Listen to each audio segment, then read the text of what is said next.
Good evening, WTF Nation. It's Tuesday and it's Halloween. Welcome to October 31st, 2017. I am Gray Cloud. Minx is out of the mix at the moment, but here we are, and it's another great day. So this will be interesting because it's just me broadcasting. So we're going to cover a range of topics, and we'll see what where the night takes us so far. Oh, 1 second. Hello, WTF Nation. You're on the radio. Hey, it's Minx. Oh my goodness! So you did able to make it.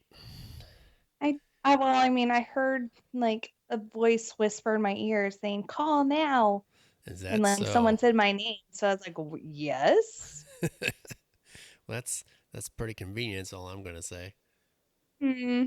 I know, right? It's like it's magic. Interesting.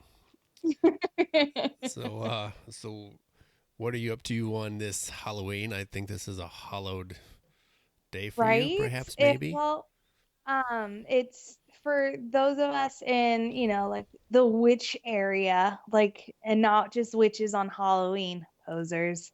Um, Tonight is Samhain, and it's actually a Celtic New Year, if you will. So, like Celtic paganism, Celtic witchcraft. It's our New Year. So tonight I'm celebrating. Sweet. Do you do anything special on Halloween, or is it like some kind of do you have like a normal routine for Halloween? So pretty much we just we it's like the veil between the living and the dead is thin. So what a lot of practitioners do is they try to either commune with the dead or like communicate with them or invite them in and try to, I don't know, reach out to them.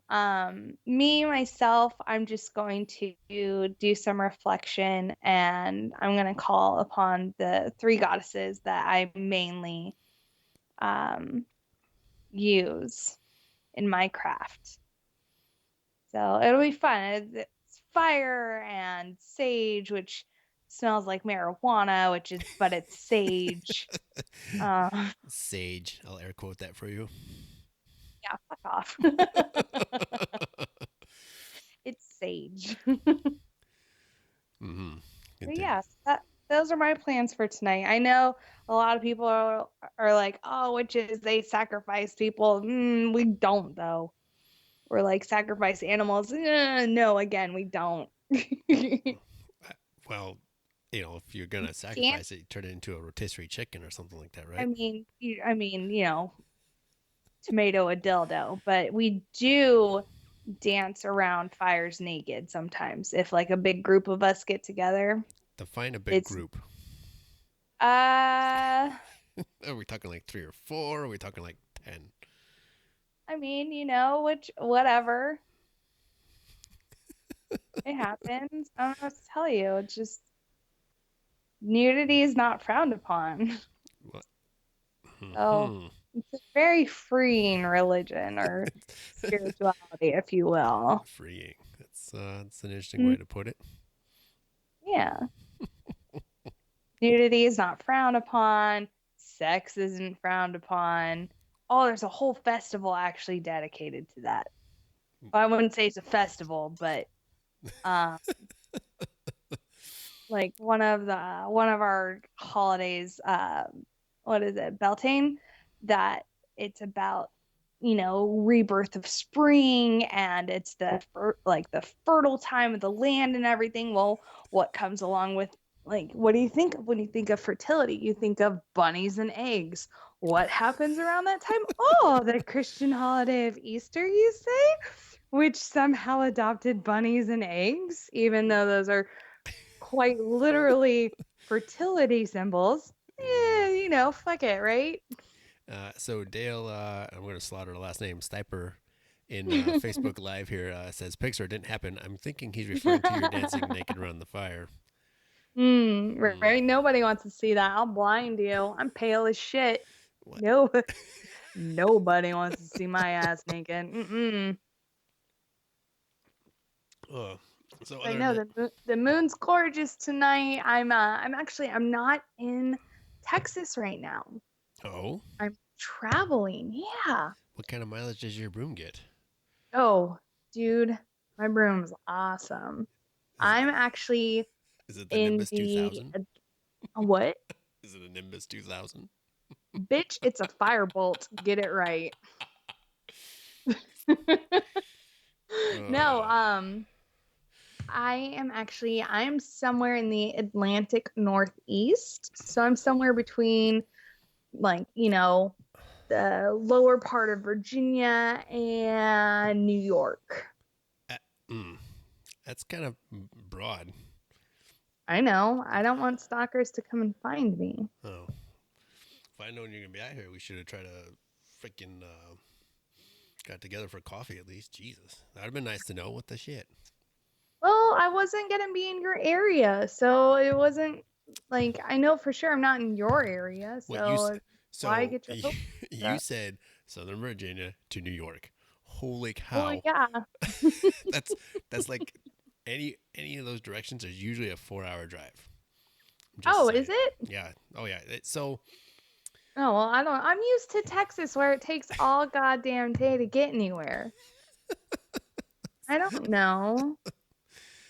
yeah. So the nice thing about being in this area is like everything's within a half a day's drive usually. Like you can literally cover a lot of distance within a half a No, day. wait, hold on. What's the speed limit though? Because half a So day.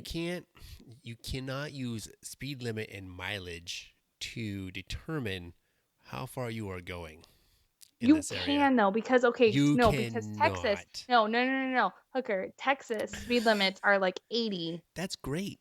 This And is I need to know if the speed limits or over here are like, 45, in which uh, case a half day's drive average is going to take forever. average. So the average posted speed limit on main thoroughfares is 55 miles an hour.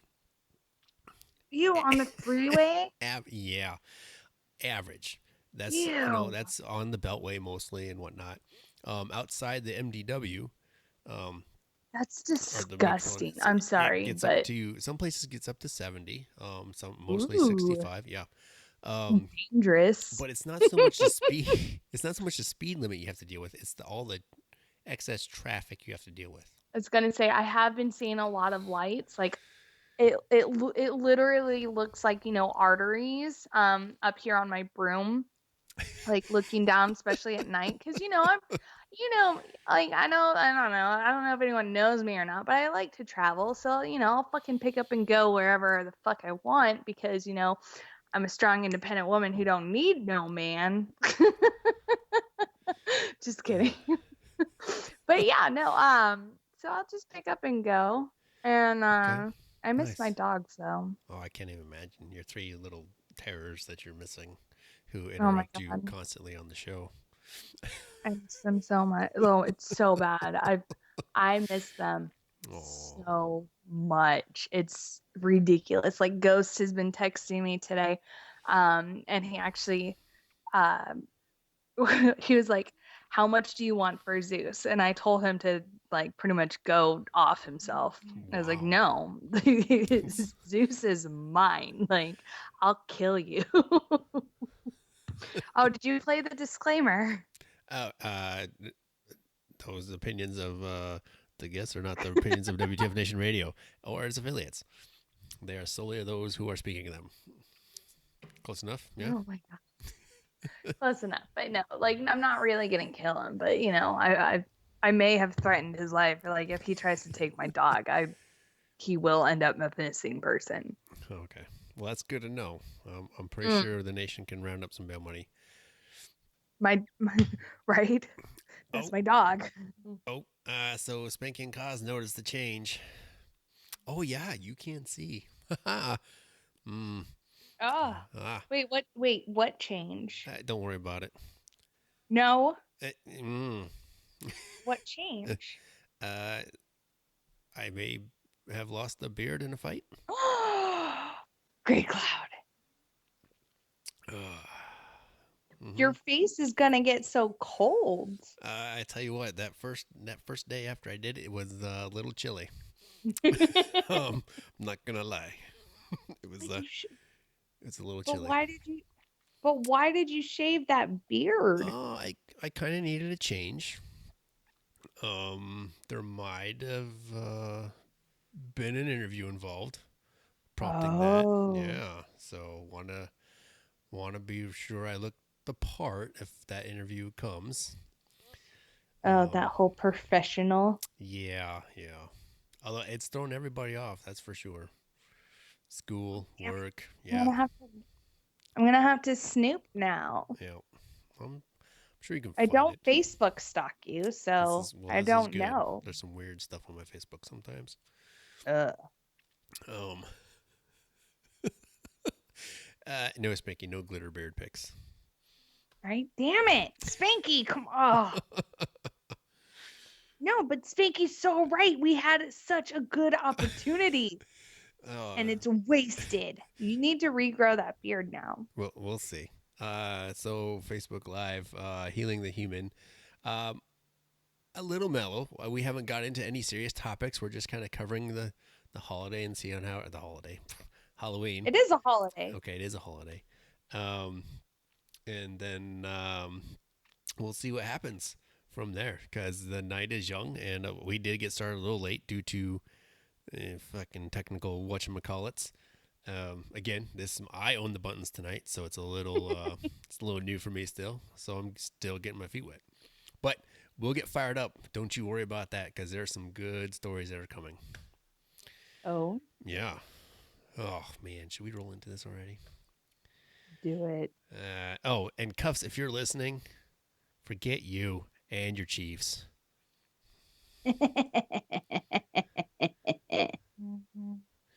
Did the Chiefs beat the Oh Broncos? my God, it was a drubbing. Was it bad? It was terrible. it was, it was, it was fucking ugly. Let's just say it. Leave it at that. Good. Yeah, I was. Um, yeah, I was not happy. I saw so I went to check on the score the other day, and I saw it was 14-0 in the first quarter. I was like, nope, this game's over. I'm not watching it. I was I was definitely not happy with that. Mm. So, but yeah. So let's see here. What do we want to do? Oh, so let's see here. Where's that one? Where's that breaking news? Oh, there it is. Okay. At least 8 dead after a suspect from Uzbekistan crashes truck in New York City. Terror attack condemned worldwide. Right. For those of you who may not be tracking, there was an attack in New York City. We're going to go to the story here. And it is in quotes terror attack. 8 dead, several injured. Police have identified the suspect who killed 8 people and injured 11 more in New York City on Tuesday when he barreled into a bike path and then rammed a pickup truck into a crowd. The suspected driver, 29-year-old Safuo, slaughtering, shouted "Allahu Akbar" after the crash. Law enforcement officials tell Fox News. Saipovo, who was shot by police, was taken into custody and remains hospitalized. The suspect. Aloha snack bar. Yeah, the snack bar. The suspect was from Uzbekistan, and had a green card, a source told Fox News. According to the Associated Press, Sapovo has a Florida license but may have been living in New Jersey. Four of the injured were teachers and students who were riding on a short yellow school. Oh my God, school bus near a high school when they were hit by the suspect's Home Depot rental truck. One student remains in critical condition. A victim killed in the attack was a Belgian citizen. Belgian Deputy Prime Minister and Foreign Affairs Minister of Belgium, Didier Reynders, tweeted on Tuesday. Others killed in the attack were Argentine citizens, according to Argentina's foreign minister. It was not clear how many Argentinians died in the attack. Fuck, dude. The incident was being treated as a terrorist attack. At a news conference Tuesday evening, Mayor Bill de Blasio called the attack an act of terror and a particularly coward act of terror aimed at innocent civilians. Now, that's kind of big for him to actually come out and call it an act of terror, because it's usually him and his party that don't want to call these things acts of terror right away. They usually want to call it workplace violence or some other said softer That's term. only, well, okay. But a gun was not used. Some other softer term. But a gun was not used, so he had no choice but to call it a terror attack. Yeah. Let's see here. Governor Andrew Cuomo referred to the incident as a lone wolf attack and added that this point Of in the course. investigation, there is no evidence to suggest that it was a wider plot. Got it. Lone wolf attack, but let's not. $20 says ISIS claims it. Well, that's their MO. You know this. Yeah, that's what they fucking do now. They use vehicles, but no, let's fucking call this a lone wolf attack, because we don't want to scare the public and be like, oh wait, no, it is Islamic extremism. Right. And did you say that the next paragraph is around the globe cities have been on high alert regarding the vehicle attacks. The Islamic State has been encouraging its followers to mow down people. And England, France, and Germany have all seen deadly vehicle attacks in recent months and years. Granted, that has been the operating stance for a lot of them recently, because it's easy to drive a 20-ton vehicle through a crowd. Very easy. Really? Because you steal it or you rent it, one or the other, and you just roll into the crowd. Mm-hmm. Great beep beep, motherfuckers. That's how fucking easy it is. All you gotta do is fucking rent a vehicle. And let's face it, anybody with a driver's license over the age of 25 can rent a vehicle. Yep. Anybody. And it's becoming the weapon of choice. It really is. Because it's easy. Ban vehicles, god damn it. Oh, Jesus. Can we start that? No. I'm going to start a hashtag. Do not. I'm going to do it. Not. Hashtag ban vehicles. Do not. Watch me do it. And then the commander-in-chief tweeted in New York's in NYC, looks like another attack by a very sick and deranged person. Law enforcement is following this closely. Not in the USA! Exclamation point. Next tweet was, my thoughts, condolences, and prayers to the victims and families of the New York City terrorist attack. God and your country are with you.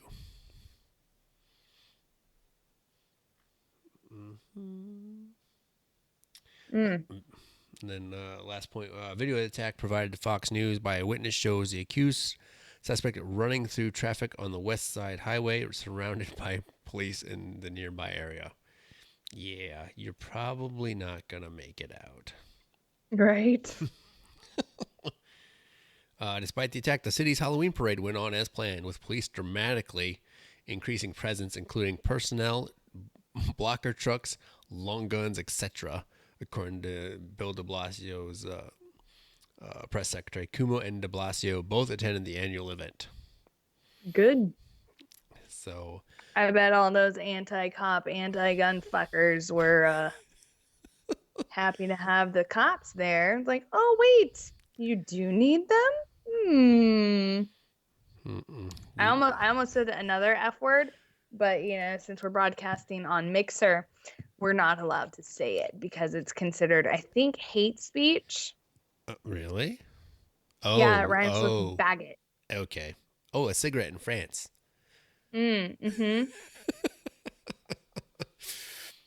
Oh, speaking of hate speech, I saw a video today on some liberal arts page, which I had been following up until today, just because some of their videos are like, haha, that's funny, or like, oh my god, dogs, yes, right? But today I saw a video from them all about fucking privilege. And I watched the video, and it made me like super angry because they were asking shit, which is completely out of control of these people that they're asking the questions to, such as, are your parents still married? And if they were, you took 2 steps forward. If they were not, then you stayed where you were. How is that the kid's fault if their parents are still married or not? Because reasons. Right? Like how is that a privilege if their parents are married? I, I don't know. Why don't you ask I those don't know people that either. are And I married was with I was parents? getting very confused. And the point of the video I felt was to like shame me or make me feel guilty that I'm white. And I know it's a fucking shock to everyone out there. I am white. Well, I look white. According to DNA, though, there's like some other shit mixed in there. But I look white. So, that's what matters, apparently.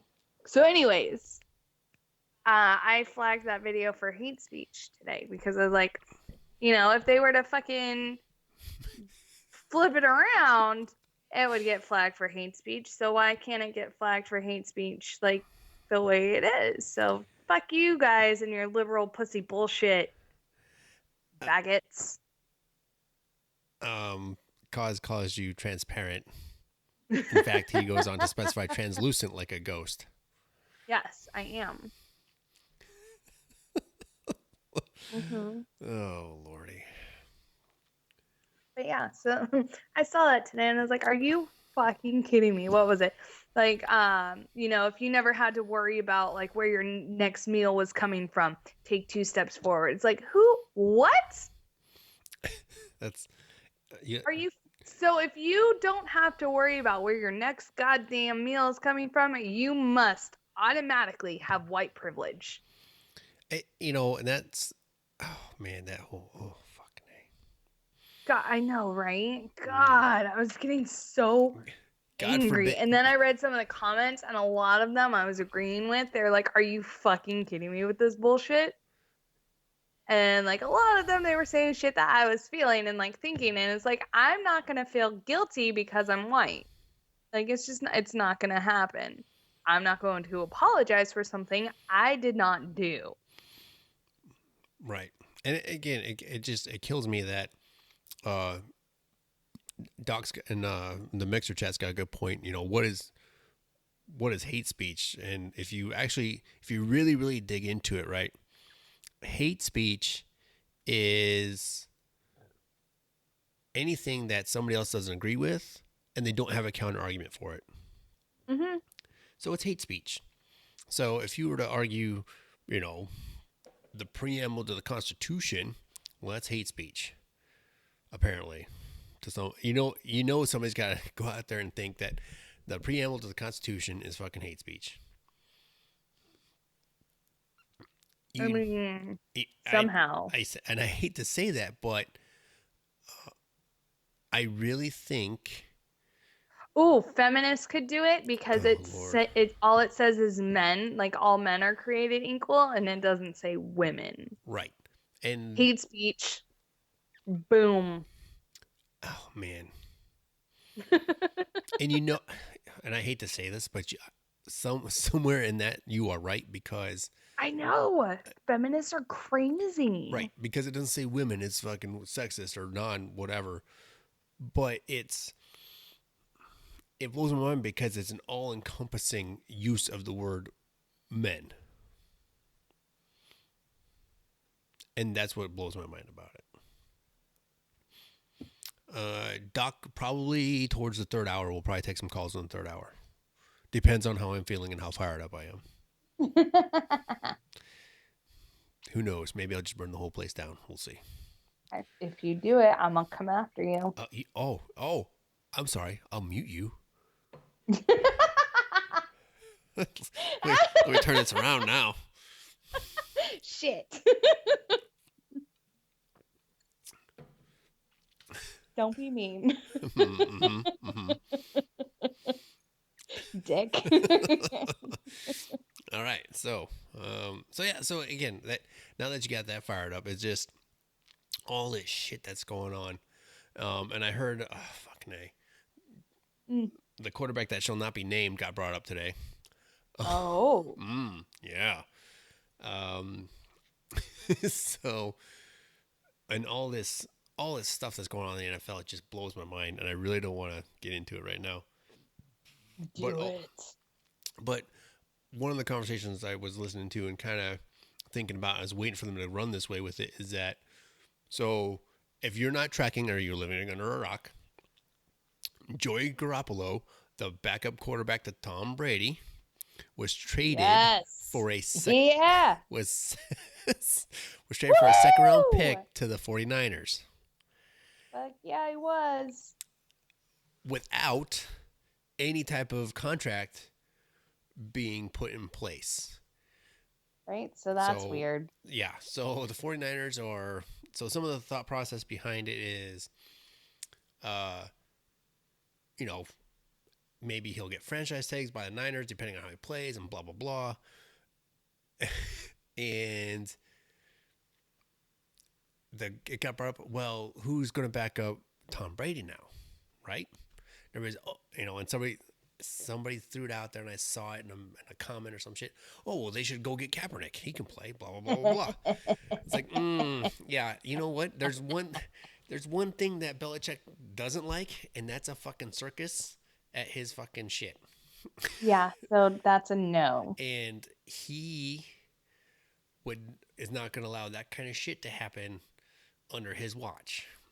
No. And So especially because all that Kaepernick is going to do is start drama.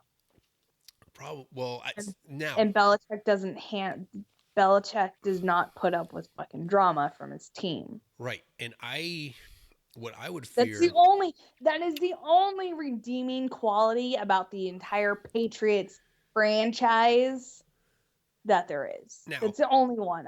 I can't stand them. Hold on.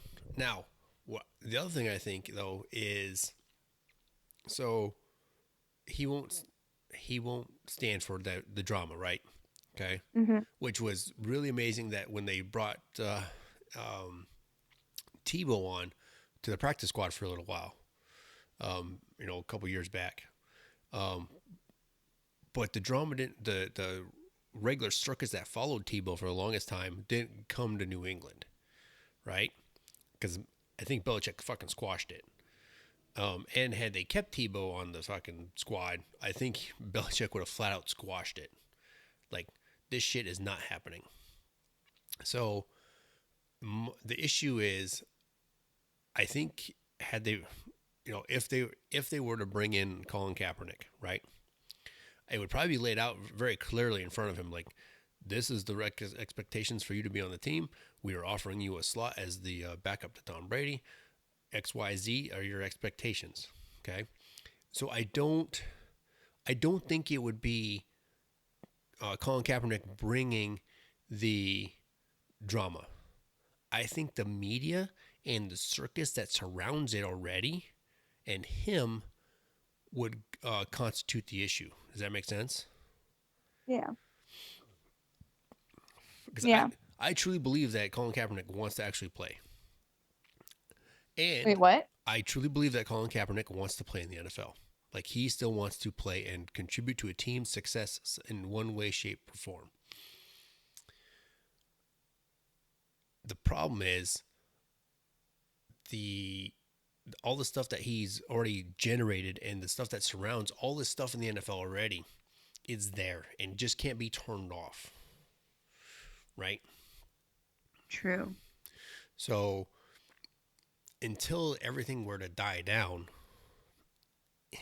it it's hard to bring him. It would be hard for a team to bring him on board if they wanted to avoid any type of issue or drama with that situation. Not him as a player, because he's got plenty of upside still, I do believe. But and plenty of longevity, obviously, because fuck, he's only got 3 or 4 years under his belt, right? So I think it's the other half that the teams don't want to deal with. Mm. Make sense? Yeah. Okay. Now, I know something else we're going to talk about. Mm. The candy thing. because it's Halloween, right? So let's talk candy. Oh, yes, candy. Um, so as everybody knows, Halloween generates candy for kids, right? And what was the safety tip that we all got growing up? Always check your candy. Check candy. Check the candy for Check the drugs. candy for drugs, razor blades. Um, somebody found I saw something up on Facebook the other day. Somebody apparently found a Glock in their candy. Hell Um, yeah. I think it was I found, I think it was a Twix bar. dude, I love that video um, where it's like a Glock sandwich between two parts of a Snicker. yep. I mean, so some of this stuff comes up. Um, so I bring this up because all these parents are worried, and all these and this would be a great topic for the green room to bring up too. Mm. Um, so when marijuana was decriminalized at the state level in Colorado, this was a big thing, and same things for Washington. Is that everybody was all, oh, people are going to go out and buy these gummies and give them to kids because they want to see kids do stupid things, or they want to get kids hooked on drugs and whatever, blah blah blah, right? So the one of the local news stations, kind of followed up on this story and ran it to ground, and they went to a local shop that carried more edibles than they did regular smoking pot, and they kind of interviewed the guy. And the one part I remember is, Nation, if you know what peach rings are, they're the round peach gummy things. They're delicious. Peachios. Whatever. They're delicious. And it was 4 of them in a pack. This is what I remember about this. It was 4 of them in a pack, and it was $20 for 4. Right? Mm. Here's my question. Who in their right mind is going to spend $20 on 4 gummy candies that have marijuana in them, and then just give it out? Like, here you go. Right? The answer is nobody. Okay, and that's another thing that I want to talk about is like the last couple of years, during Halloween, they've been showing ecstasy tablets. Like, beware of these tablets. They've got little fun characters on them, but it's ecstasy. Ain't no drug dealer anywhere gonna be handing out his and or her stash for free. It's not gonna happen. Like, a handful of X costs a couple $100, especially if it's good X. Like, no one's just gonna be like, here you go, kids. Yay! Hooray! Right, and that Y'all are gonna be feeling good tonight. You're welcome. and here's the other thing about that. You always hear about that, like the gateway and things like this and blah blah blah blah. I got it. Okay. Yes, dealers do either sell it to you at an extremely cheap price to try to get you hooked, so you keep coming back to them, or they just give you some samples. However, that's just not people randomly handing it out to people who don't Right? know what they're getting, right? They are Right, selectively, not during Halloween. yeah. Come on And now. that's the other thing, they are selectively targeting somebody who would become addicted and come back to them for the same stuff. So to just randomly hand it out in hopes that you might be their supplier someday, not a great marketing scheme. Just gonna throw that out there.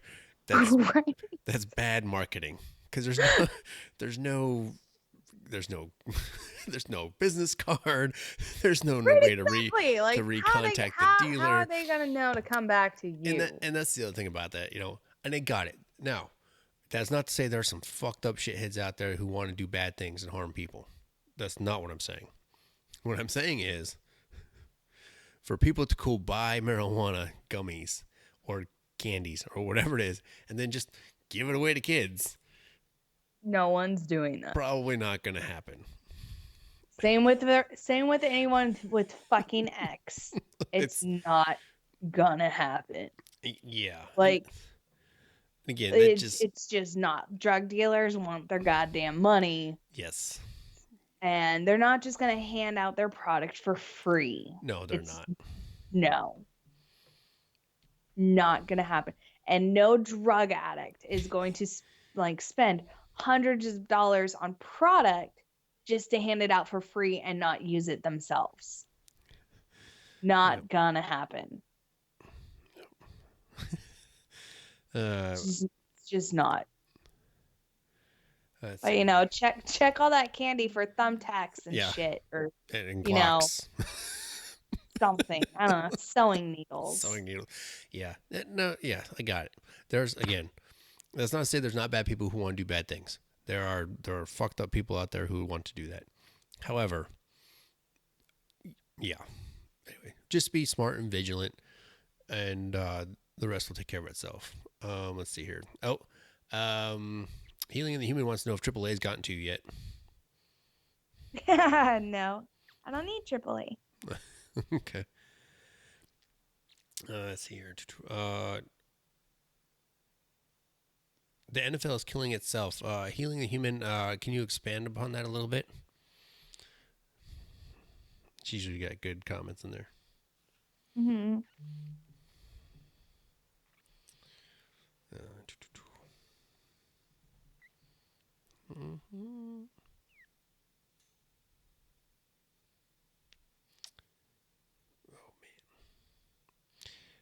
Mm-hmm.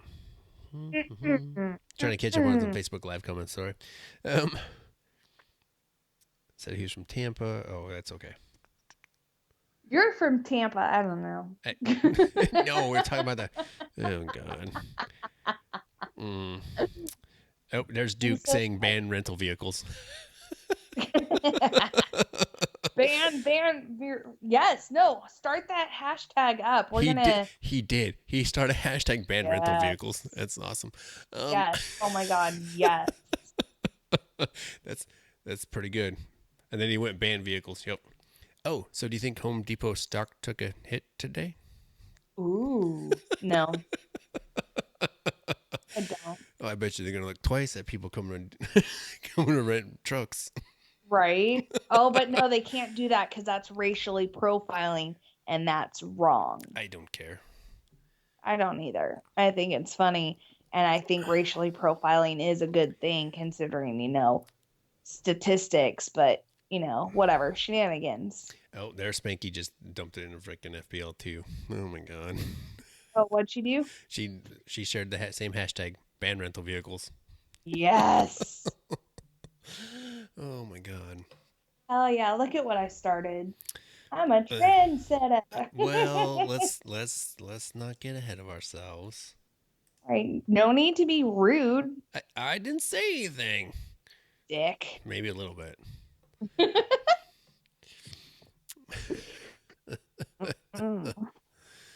Oh, crikey. Oh my goodness. What? It's coming up on my 1 year anniversary of being on the station. Oh Lord. Are you got anything special planned for that show? No. Oh. It's next Tuesday though. So I'll be back and everyone gets to see my fucking face. Yay! Hooray! Hooray for the nation. Maybe, perhaps. Right? I'm so sorry, everybody. I still heart you. Right. Yay! Hooray! What's that from? Hooray! Archer. Oh, that's from Archer. Yes. Hooray! Hooray! But Stir Friday. Stir Friday.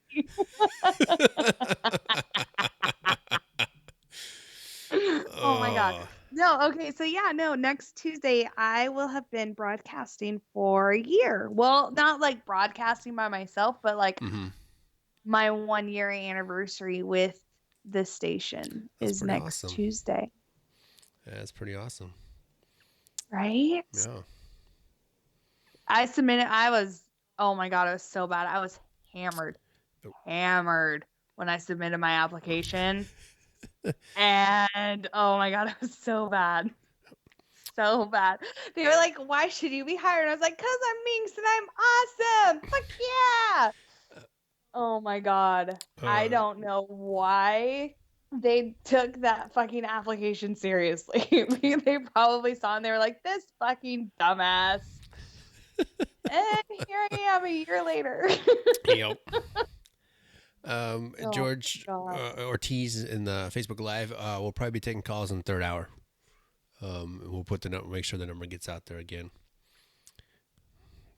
Oh, apparently Dale is waiting for you to show up in a Minx outfit on the show. Indubitably. All right, and so I know we got started late, but we're gonna try and keep this succinct. So it's at the top of the hour, so we're gonna take our first break here, and we'll be back. Hell yeah, shots. Shots. Woo!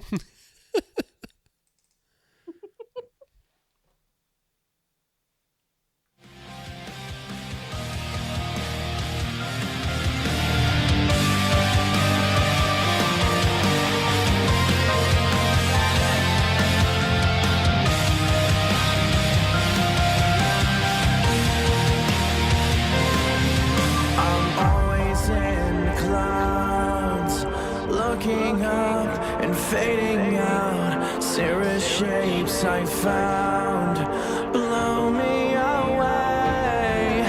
Van Allen right around, pushing through. Skin is brown, nature has us trapped in fear, so I get lost in sound. I wonder if you'll ever know why I am the way I am. I've been thinking a lot about time and space surrounding. Is there anyone who is thinking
Broadcasting live from the basement of the Pentagon. This is WTF Nation Radio.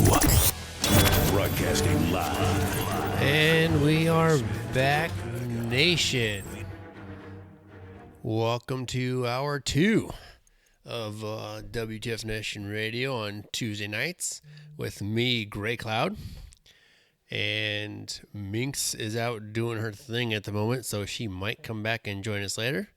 We'll see what goes on with that. But yeah, so here we are again, and it's another great night. And yeah, we're gonna get into some more stories here. So if you have not been tracking the news, every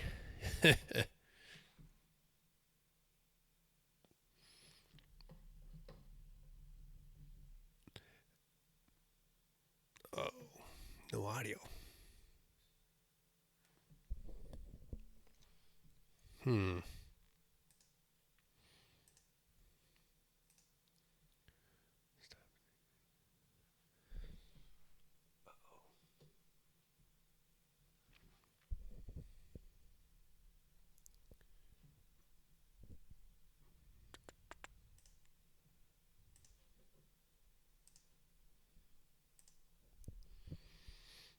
So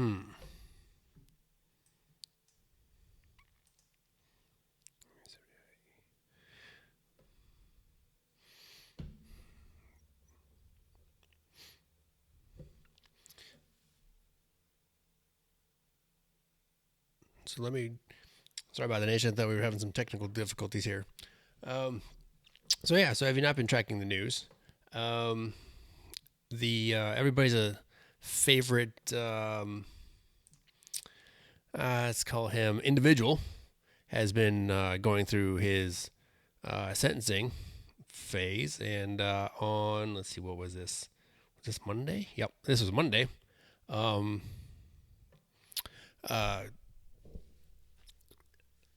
Army Sergeant Bergdahl unexpectedly took the stand in his sentencing hearing.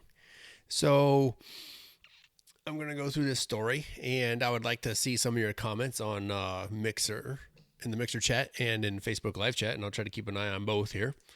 And I want to know, what's your take on him taking the stand in his own defense, I guess? And do you think it actually helps his case? And I'll go through some of the quotes here. And we'll start with the first paragraph here.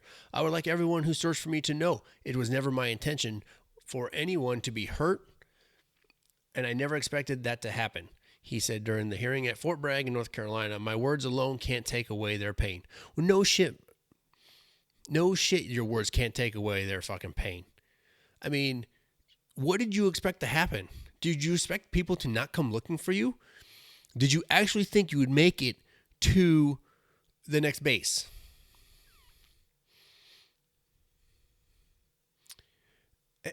It blows my mind that he took the stand, one, at the beginning, basically, of his sentencing phase, and two, to get up there and say what he said.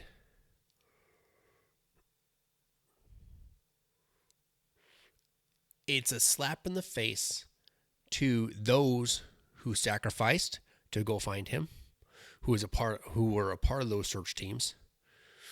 It's a slap in the face to those of us who had the intestinal fortitude to do the right thing at all times, stick it out no matter what the mission was or how we were feeling.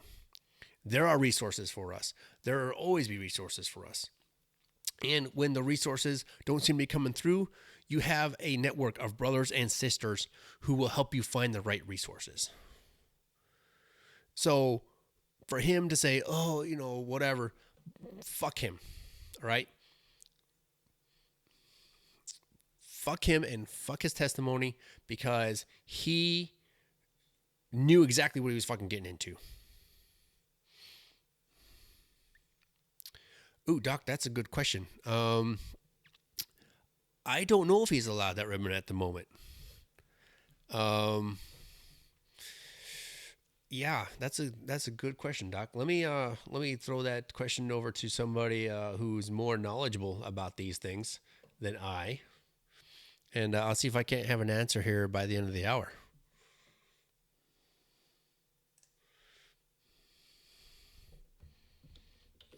One second, I'm sending this message. It's hard to multitask.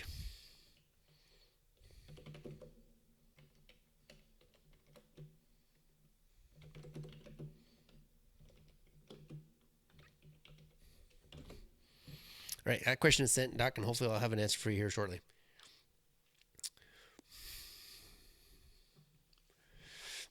But here's the thing, and there's some great questions coming in the Facebook Live too. Yeah, John Smith, Facebook Live. Yes. Now, the problem with it is the regulation is written to protect the soldier or individual. All right, you always side on for error of the soldier, right?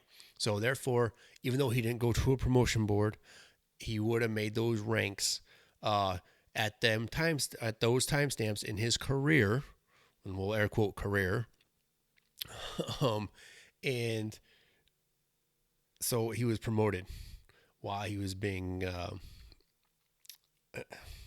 in captivity, as it were. And this is going to get good because I've switched to scotch.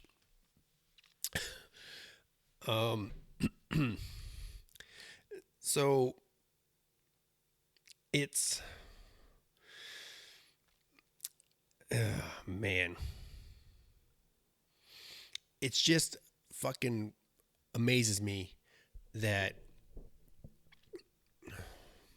the stunt he's trying to pull, right? So he goes into this, the sentencing phrase, right? He enters this naked plea, right? We talked about this, I think 2 weeks ago, right? And again, you guys know my feelings on this. I hope he goes to fucking ADX Florence, also known as fucking Supermax. There in Colorado. I hope he fucking goes there. That's where I want his ass to go. More than likely, though, hopefully, he will be going to at least the DB to spend many, many nights there in a cell. And that's where he'll live out his days, hopefully. But, you know, there's still a lot of unknowns at this point. They are still in the sentencing phase, obviously. And we don't know what we don't know at this point. Obviously, those hearings are very close hold. And it's hard to say what the judge is feeling and so on and so forth. So, again, hopefully by this time next week, we will know something. But you never fucking know.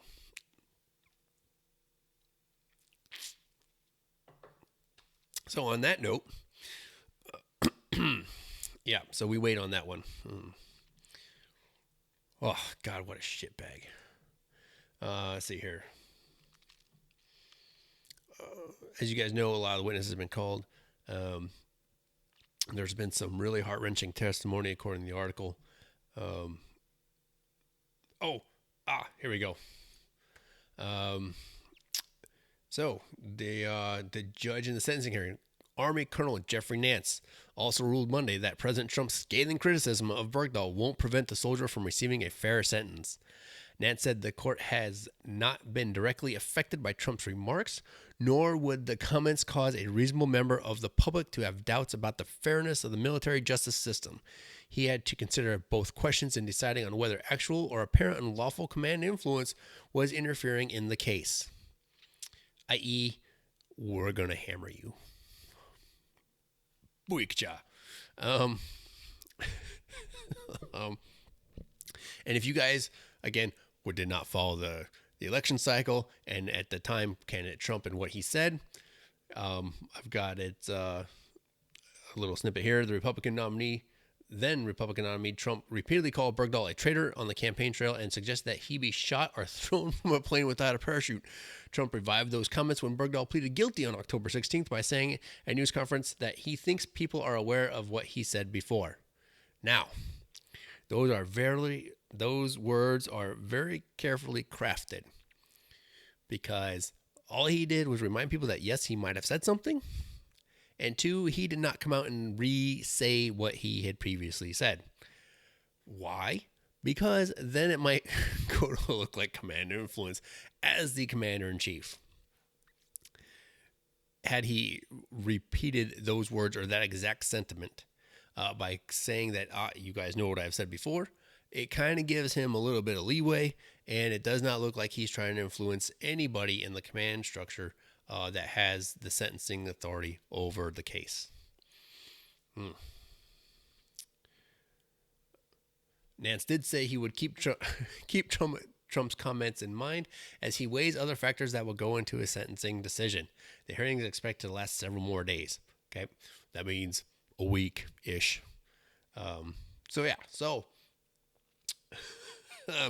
Those mitigating factors, such as Bergdahl's mental health or his time in captivity by Taliban allies, would encourage leniency. On the other hand, prosecutors are presenting evidence of wounds to several service members who searched for Bergdahl as aggravating evidence to push for a stiff punishment. Yeah. So, again, we have the Bergdahl waiting on sentencing. Brett Smith on Facebook Live. So we are in the sentencing phase, as it were. there's testimony to be given by both sides still. So once that testimony is concluded and technically both sides rest, as it were, then the judge will go to issue a sentence and then approve the sentence, or there's a legal term for it saying that this sentence is null, this sentence is valid, and it'll go forward.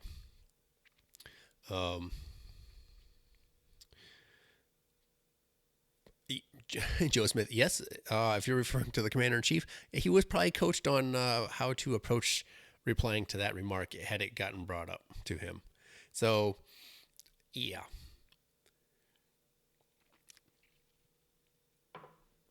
So it's very interesting. I would like to see. I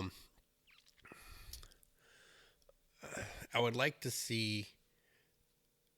Man, I wish I could be in there, or at least pick the brain on the prosecution side to see what they're thinking about this, to see if they've got a gut feeling at the moment, because they do. There's a gut feeling, and that they're waiting to, like, they've got this massive, excuse the pun, trump card to throw down if it doesn't seem like it's gonna go their way.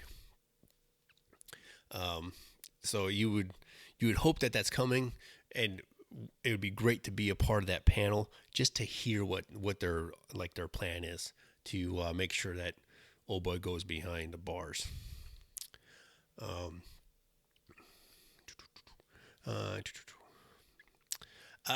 Cause and the mixer, yeah, that could be a mitigating factor.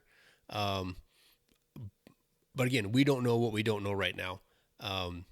What, if anything, we got after that, but it's hard to say. It could be a mitigating factor. It could not be. It's really hard to say. Advised by, I would hope he was advised by his legal counsel, cause I really do. So Spanky grabbed the rag. Once declared missing for a period of at least 60 days, soldiers PV1 through sergeant will be promoted through the rank of staff sergeant upon attaining time in service and time and grade eligibility for each rank without waiver. So therefore, that's how he made sergeant. Again, Spank, what AR is that?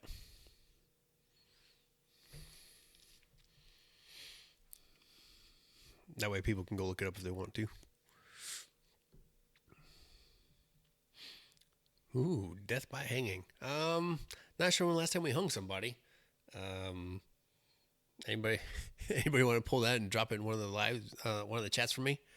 Spanky says the regulation is 600-8-19 if anybody wants to go look that up as well. Yes, Dustin, they can take the rank back, and hopefully they will. And that's also why they haven't paid him a lot of the back pay, because of all this that was going on. Because it's a lot easier to just not give it to him.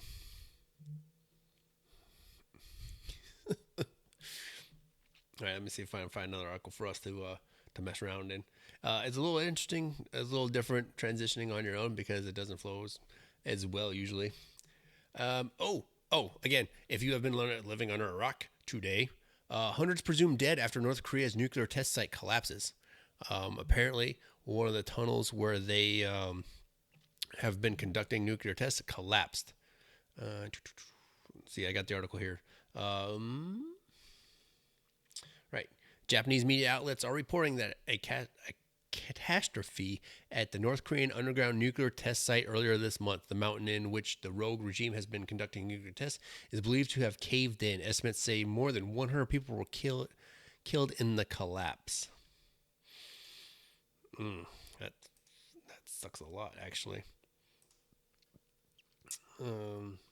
Rescuers then attempted to reach possible survivors, but the tunnels they were using to access the area collapsed, killing 100 more.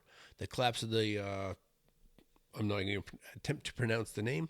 The collapse of the test site happened on October 10th. Those killed are believed to have been working on the underground tunnel system. The incident follows North Korea's claims that it tested a hydrogen bomb. The increased scale of the underground detonation may be responsible for the collapse of the mountain. Japan Meteorological Agency's Earthquake and Tsunami Observations Division Director Matsumuro noted that the 6.3 magnitude earthquake on September 3rd. While the accident marks a setback for North Korean nuclear program, the country continues to talk about the preparations for war. The Trump group's vicious I'm going to slaughter this word, vituperation against the DPRK, that's the Democratic People's Republic of Korea, is an expression of their frustration, fear, and horror. A statement released by the state-run Korean Central News Agency Tuesday reads, "The U.S. has to ponder over the possible consequences. What consequences is Best Korea going to bring to us? I mean, seriously. You know, no, you're not bringing jack or squat to us. You know, it just, bring it. We're not scared. We're not." Oh, Bronco, thank you for sharing that on the Facebook Live chat, 600-8.19. Now, back to the best Korea's worst Korea issue here. So,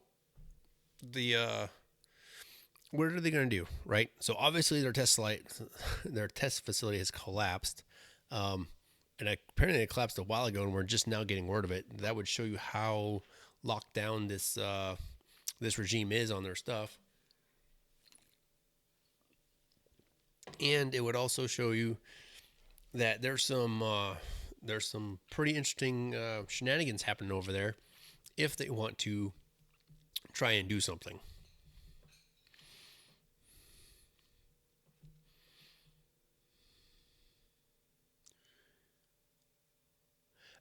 Dustin D's in Facebook Live. Yeah, you're probably right.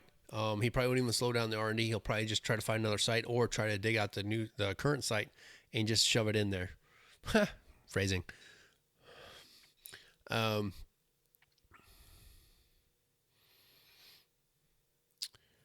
Real quick, Doc Derek in the mixer chat.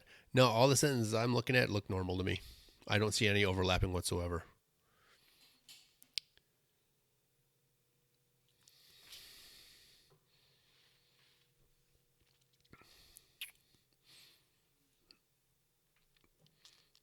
So,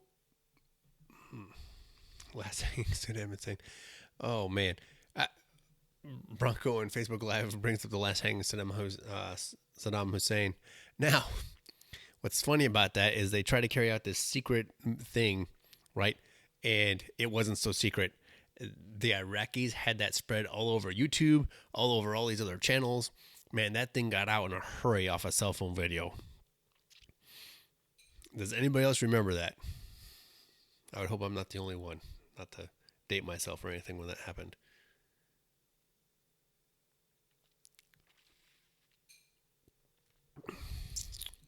You know that the scientists are okay. They're all in Pyongyang.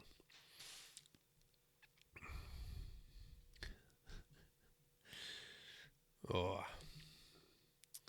Let's see. So, yeah. So,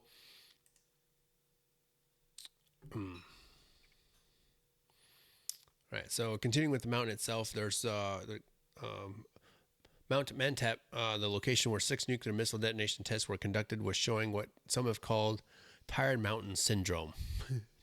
The mountain's tired.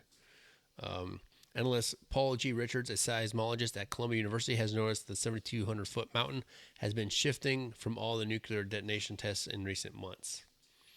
What we're seeing here from North Korea looks like some kind of stress in the ground. Richards said in that part of the world, there were stresses in the ground, but the explosions have shaken them up. According to the Washington Post, seismic activity is uncommon in this mountain, even though earthquakes have been prevalent there recently. A 6.3 magnitude quake was reportedly registered during the last nuclear test on September 3rd. Neighboring countries are concerned that the mountain could collapse, releasing the radiation absorbed into the mountain from the 6 nuclear tests it has already endured. Jong-un and his administration have been vocal in letting the world know that they are launching successful tests. Fox News reported that Jong-un said that September 3 test was a perfect success. U.S. intelligence has linked Mount Manasap to the that nuclear test site where these nuclear tests are being conducted. 3 experts wrote an analyst paper published by U.S. Korea Institute of the Johns Hopkins University School of Advanced International Studies, which detailed these disturbances are more numerous and widespread than what we have seen from any of the other 5 tests North Korea previously conducted, referring to the most recent test. The same analyst's paper, the 3 experts claim that extensive landslides are beginning to happen almost daily. This could spell trouble for North Korea if the mountain were to collapse. Radiation could be deadly for the country and those surrounding it. Now, think about those countries that surround it, to include South Korea, Japan, and China, would be the most readily pissed off, I would think, about a nuclear mountain collapsing and shooting radioactive particles known as fallout into the air. What kind of response from the international community and or those neighbors would there be? Would it be more pissed offness? Would it be more people just talking? Or would there actually be ramifications for the North?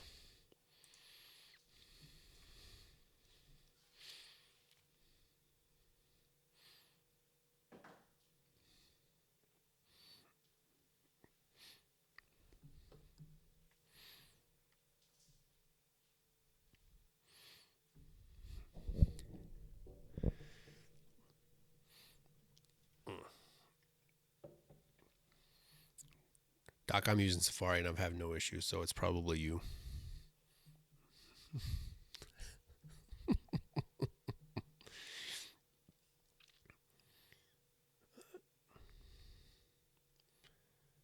Let's see here. Right. Mm-hmm.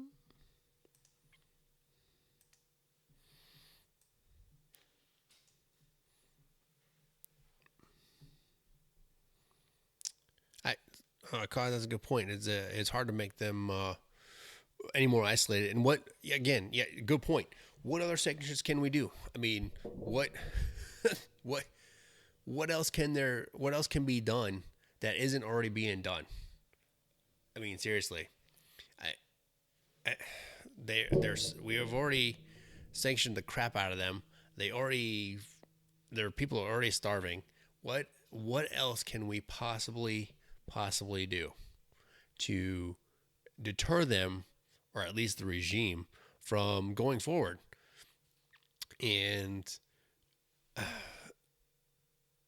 continuing down this path of the nuclear test and possibly kicking off a war on the peninsula again? You know, if the balloon goes back up, what then? When would we know we've got to do something? Again, I know we've had this talk. I know this is something we bring up almost weekly because of Asian Cartman. And it's frustrating. It's very, very frustrating to say the least, because we don't know what's going to happen and we don't know what we're facing, right? And it goes back to first strike or retaliatory. What do we want to be? What do we need to be ready for? Either way, the administration will look bad. Whether it's first strike, retaliatory, or whatever, the administration will look bad. So, do we wait for somebody else to nudge us? Do we wait for somebody else to ask us to do something? It's a really interesting place to be right now because of all the uncertainty. It's really scary. So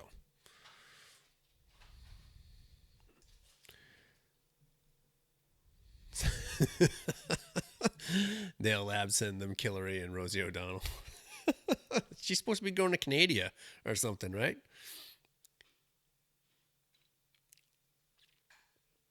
Yeah, oh man, again, punch hard and fast first. That's right, but I would think we would need to have the support of the IC at that point to make sure that we're not going to be looked at as the aggressor in this point. I mean, we already faced that. We faced that very, very, wow, I can't even speak tonight. We faced that backlash already once when we went to Iraq and Afghanistan as the aggressor, as a it's hard, that's viewed as retaliatory, right? However, it's hard to weigh that one specifically. If you really step back and look at it, it's hard to look at it.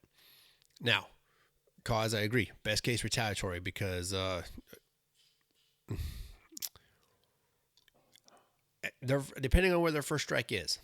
If they first strike us, like if they try to reach out to the mainland U.S., yeah, it might be, like a bottle rocket going off, but they could really decimate us in the South, more than likely, South Korea, that is, and then we'd be dealing with a whole different scenario. Then it would be extremely retaliatory, and we'd probably be laying waste with shock and awe some more.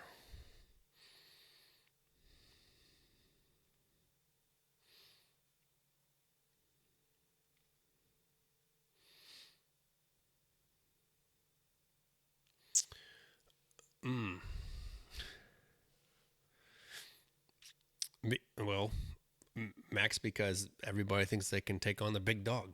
That's why. That's why they want to fuck with us. They think they can handle the big dog.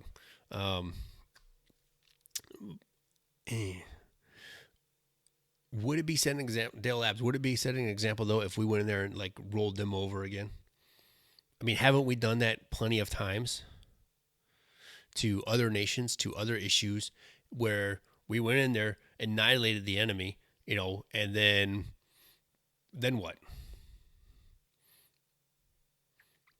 It doesn't stop them. There'll always be somebody else who wants to do something. And the other thing to factor about this is, what's the taste of the American people, right? What is their taste right now? Could they actually handle another engagement?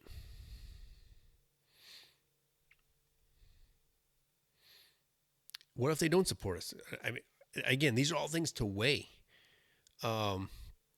These are all things that get weighed throughout these as these plans get developed. What if we don't have the support of the international community? What if we don't have the support of our Five Eyes partners? That would be the bigger one to me. Not NATO, not the IC, not the UN. Who cares? But the support of Five Eyes would be very important,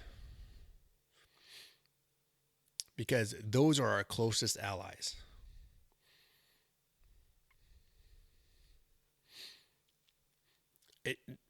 Do we roll? Man, that's a tough one. Now, again, going back to the scenario, if we are hit first, I think we'd have the support of everybody. If we're looking to do first strike, man, we're gonna have to do some serious convincing to our partners, our nation partners, to justify to them why we're gonna do this. That way, it's not a surprise to them that we're gonna go fuck some shit up.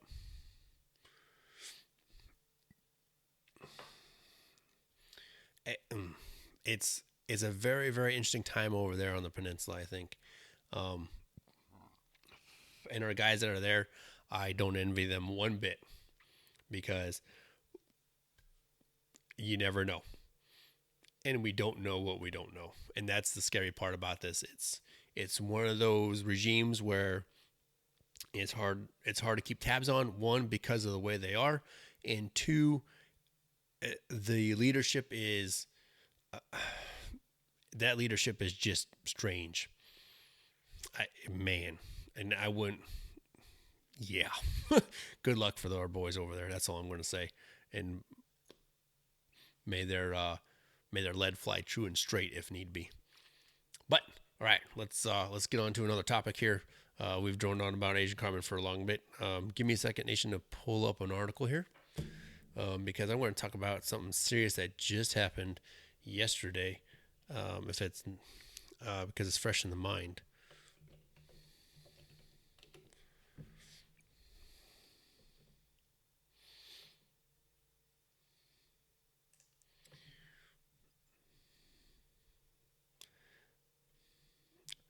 All right. For those of you who might have been, again, living under a rock or not tracking the news, there's something pretty serious going on right now. And that's the indictment of former Trump campaign manager Paul Manafort, one of his cronies, and the guilty plea of another crony, Rick Gates. So those two have been indicted, and both have pled not guilty, and they're both under house arrest after they posted a $10 million bond. Because they might be flight risks or something, because of the amount of money they have access to. So here's my take on this. And Nation, I'd like to see some of your comments as we transition to this topic here. Oh God, that's a great comment. Hold on, sorry guys. I agree. Many Americans couldn't handle the damn elections. Now I disagree with your last point there. I think if the conflict is in the right and like we were no shit attacked, I think we would be okay. I think there would be a support for a retaliation strike of some sort. However, a first strike and an occupation, they might not be willing to support at this point in time. But that's a good point. A lot of them couldn't handle the election, and therefore they might not handle anything else. Now, transition right back to the article at hand, or the topic at hand. All right, so if you guys have not, go out and actually don't listen to the news. Don't listen to Fox. Don't listen to CNN. Don't listen to anything else. Go actually get the indictment sheet and read it for yourselves. Because all that's being done by the news agencies is actually putting a spin on it. Okay? Go grab the indictment sheet and read it.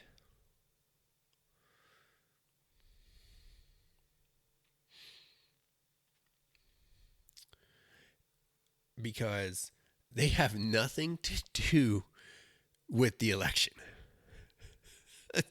And that's what makes it funny, is these news agencies are trumping like, and all these crybabies or whatever it is, they're talking about, this and that and the other, and we've got him, we've got him right where we want him, blah, blah, blah, blah, blah.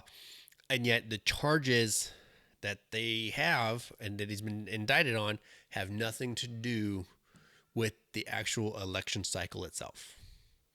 Right? So think about that for a second. Everybody wants to say they have this big, big victory, and yet there is nothing tying indictment charges to election. That connection's not there in the indictments.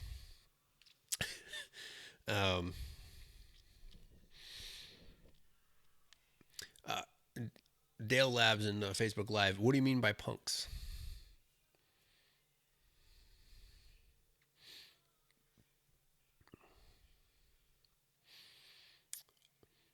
Throw your comment back in there, and we'll address that again here in a little bit.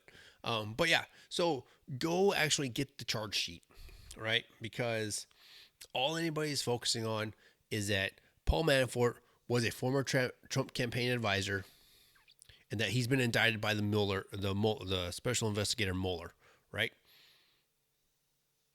Oh, gotcha. Understood, Dale. Yeah, not be pushed around. Understood. I don't think. I think there will be a breaking point for us with that whole issue.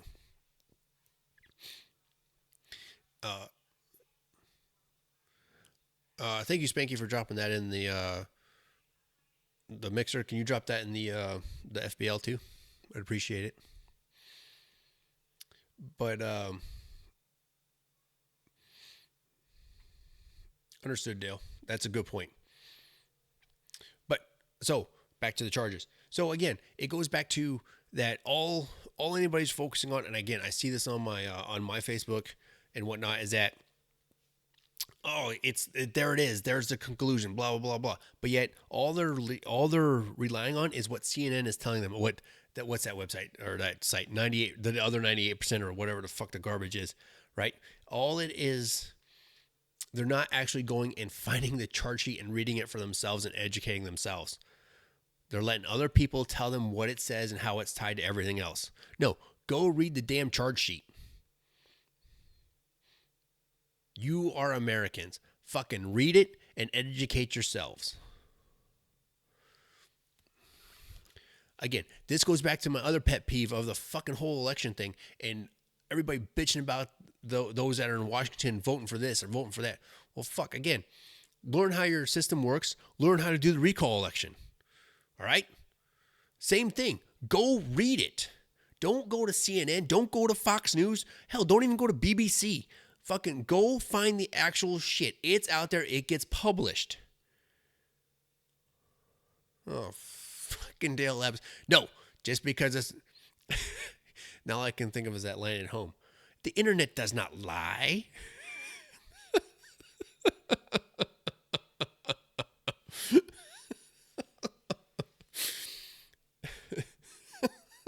Fuck. Damn it.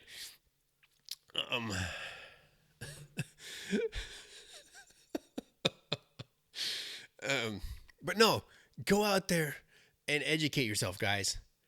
Knowledge is power, okay? And when you can argue with these people with facts and citation, you know, you have a strong stance, all right? And don't be afraid to be called out on it or whatever, you know. Fucking, as long as you backed it with fact and where you cited it from, you're fine. Fucking be ready, though, to have a argument based in fact and not emotion, okay? And that's where a lot of us as a community of vets and active duty and all that other stuff, that's where a lot of us get in trouble because we do feel very impassioned about our stances, okay? We are vets. We are active duty, all right? We feel very strongly about what we do and the way we fight, okay? But you cannot let that cloud the judgment and or the facts of the situation or the stance, because then you will lose your argument, because then you get angry and all you want to do is start yelling and screaming and calling profanities and other said nonsense of PC nature that John Smith so nicely pointed out in Facebook Live.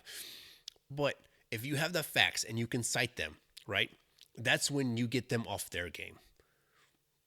Because all they want to say is this is racist, this is bigotry, this is misogyny, and on and on and on and on. And well, what's the big one I'm hearing around that I started hearing around Halloween? Cultural appropriation. People are actually going out and stealing other people's culture when they dress up as whatever. Really? Last time I checked, kids want to dress up because those are people who they look up to, who they think are cool, who they want to be like, right? They're not trying to steal somebody's fucking culture. They want to be like them because that looks fucking awesome. It's not a cultural appropriation. God. It blows my mind. Anyway, that's a topic for another night. Fuck. Oh, Dale left. Ice already covered that place for me. Woo, woo, woo. To steal a nice line. But yeah, so go out there and loud noises. But yeah, again, it really blows my mind that nobody wants to actually go read the charges. They just want to take the quick snippets from CNN or BBC or Fox News, and that's their point. That's the thing they want to cite. They don't want to dig into it for themselves. God forbid that you take the time to read something. And this is the great screen capture I'm seeing on the CNN story I got pulled up about it. CNN special report, Russia investigation. Is it really a Russian investigation at this point? Because none of those charges talk about Russia. Well, no, check that. The one charge does say that they were backing or being a part of a pro-Russia group or something like that. I think it's in the charge sheet. Again, go read the charge sheet. Yeah, read something. I give people a lot of credit, Dustin. I want to give them credit that they will actually go read it on their own and become educated about what they read. Spanky, that's a good point. What's that? What's that when everybody uses that? Doc uses all the time when we're talking. Oh, TLDR. Too long, didn't read.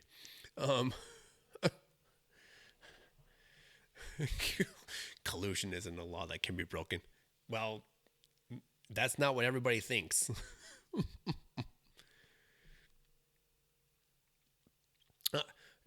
Dale Labs, great point.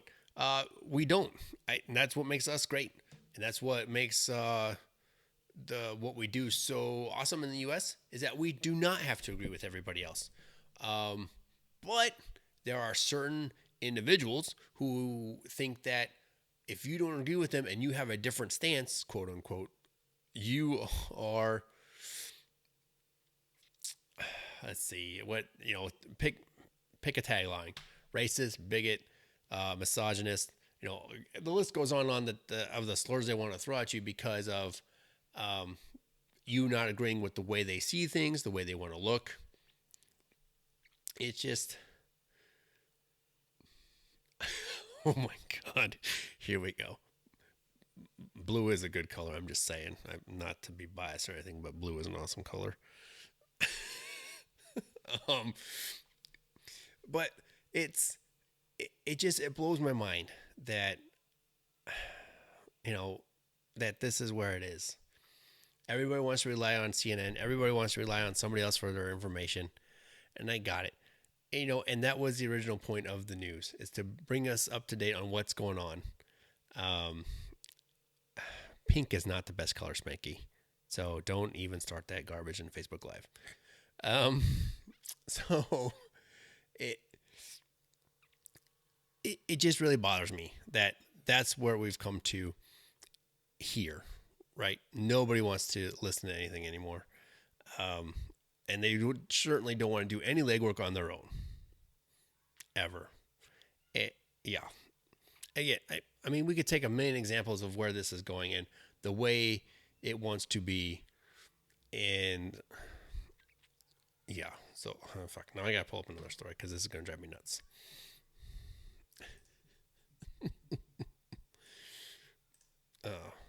But it's it's good. It's one of those things, and we want to keep at it, and we want to make sure we stay on top of what's going on in our own world, because let's face it, we want to. Oh man. We want to be informed, and we want to make sure we're making good choices based on information. But it's hard to say what good information is anymore because of all the crap that gets dumped into our daily lives, right? You're flooded with headlines, you're flooded with fake news, or whatever you want to call it, alternate facts, all this other garbage that goes on and on and on. So it blows my mind, right? So, yeah. So here we are. Get ready to go to another story. Oh, okay. We'll go to one more story here. Let me pull it up.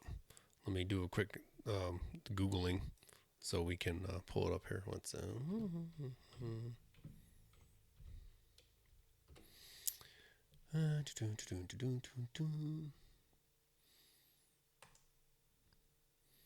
Right, so now, again, if Nation, in case you've been living under a rock for some reason, Kevin Spacey. Here we go. Kevin Spacey's in the news. And I'll agree with you, Dustin. It does depend on who wears it.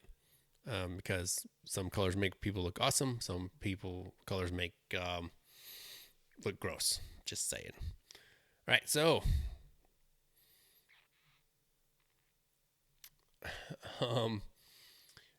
House of Cards apparently has been is not going to continue anymore after the Kevin Spacey debacle. A hell of an actor, yes, but he's also apparently a pedophilia guy, and he yeah. Let's see here.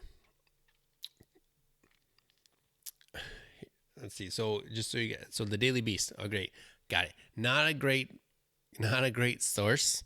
However, it's the first article I could find, and one that was published yesterday. It looks like. It's dated the 30th. Correct. All right, here we go. Kevin Spacey's plan sadly seems to have worked. The actor was accused Sunday night of making a sexual advance on Star Trek Discovery star and Broadway fan favorite Anthony Rapp when Spacey was a 26-year-old Broadway rising star and Rapp was a 14-year-old child actor performing across Times Square in his own play. As BuzzFeed's news writer Adam B. Very noted in his article detailing all of Rapp's allegations, that Spacey invited him to a party and seemingly intoxicated carried Rapp to his bed, laid on top of him, and after Rapp squirmed away, tried to lure him back into the apartment. BuzzFeed News made numerous attempts to reach Spacey by phone, email, and even letter. So when Spacey released his flabbergasting coming out, quote unquote, statement Sunday night in response to the BuzzFeed News article, he and his team knew about every accusation that would be detailed in it and could likely anticipate what the public response to such damning accusations, least of which because they are coming after decades of Spacey playing coy with the media with his sexuality. In other words, the spin was planned. Spin. Hooray.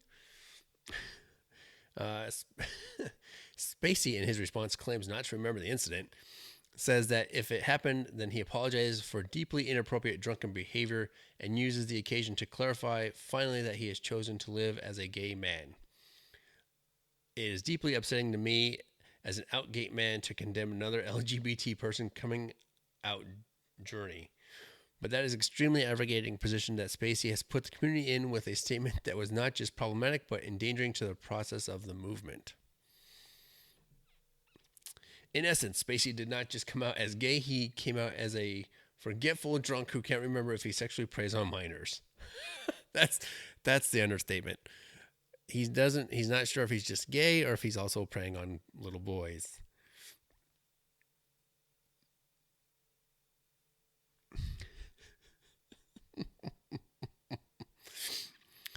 Oh, Lordy. It was an inexcusable deflection of horrific accusations using the attention that Spacey had and his team knew he would receive for coming out after so many years of speculation to drown out the ickiness of Rapp's allegations, to which many mainstream media outlets played ball, focusing headlines on Spacey's coming out, some even calling it emotional instead of the statement being in response to accusations of sexual misconduct. As to my the Daily Beast colleague, Ira Madison wrote, the statement and the media response grossly conflates pedophilia and homosexuality. For Spacey to say, if I did behave then as he described, I owe him the sincerest apology for what would have been a deeply inappropriate drunken behavior, implies that when most gay men get drunk, it is second nature for them to prey on a 14-year-old boy, Madison wrote. And therein lies the third problematic element of Spacey's statement and the ruse it is pulling off in the media. Nowhere in his statement does he mention Rapp's age.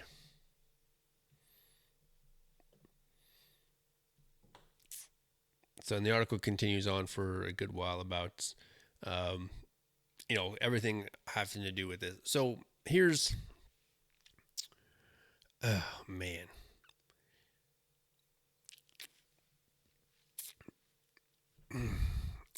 So here's the thing about this.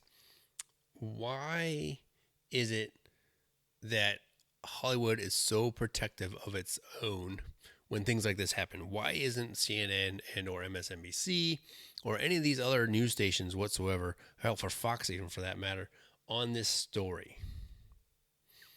And come to think of it, what's happened to Weinstein, right? Where's his story at lately? I haven't seen a headline about him in a while. Oh, wait, because the Russian thing has taken over, right? So you find something else to bury the big headlines with, and it's not an issue anymore, right? Right.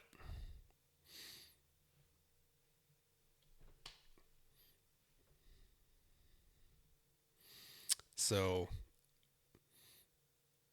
yeah. Oh, Doc, I got an answer to your question. So, a lot of it depends on his sentences. With the some of the oh yeah, man. So it's a gray area. So the short answer is technically he has authorized it. However, it could change if he's found to have deserted his post and captured. Which we're hoping that's the case. There's a lot of us hoping for that. Yeah, there's a lot of other things about that. But yeah, so the short answer is depending on how they rule the sentence and the actual verdict, the actual sentencing itself on when they, yeah.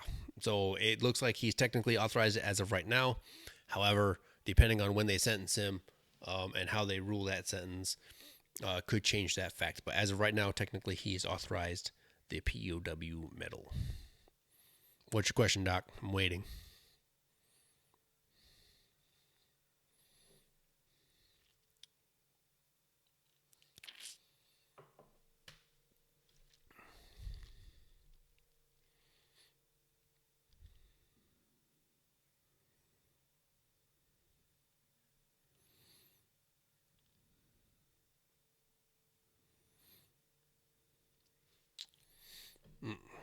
And so Doc's questions coming in pieces. Like, so, no.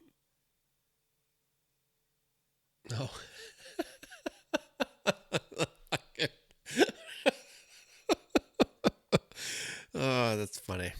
That's funny. That's, oh, Jesus, Doc.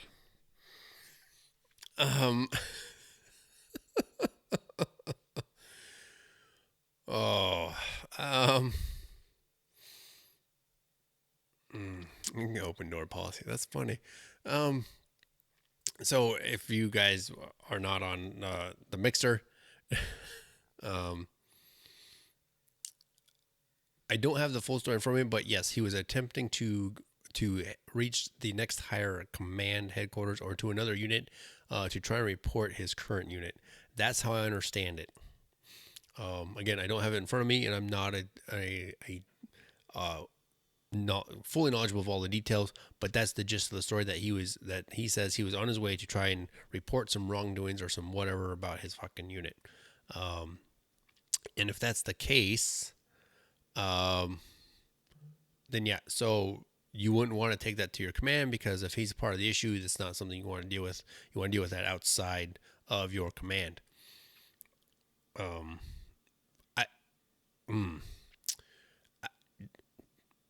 Doc, to a point, yes, snitches get stitches. However, we all took the oath and we all understand that if it's illegal, immoral, or unethical, that shit should be turned in. I'm just saying that there are certain things.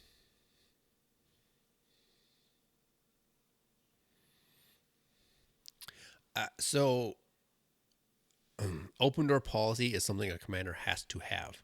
Okay, it's not. It doesn't also mainly reflect a door, perhaps, but he's trying to file an EO complaint claiming he was queer. Oh my god, that's a bold move, Cotton. Let's see if it pays off. But yeah, an open door policy is something a commander has to have. Oh Lord. So whether he was actually trying to do something or whether he was actually, looking to just get out of that unit or whatever, it's hard to say. It really, really is. But yeah, so that whole situation is just not, yeah, and we all know how everybody feels about that situation. So we will address it again in a little while. Oh, and look at that! It is now top of the hour. And I think it's time for another break. So as we go to break here, I'll see if I can't get the phone lines working, and I'll take a couple calls. And we'll close out another Tuesday. Again, Nation, this is Tuesday night, Halloween, 31 October 2017. And I will see you on the other side of the break. Shots.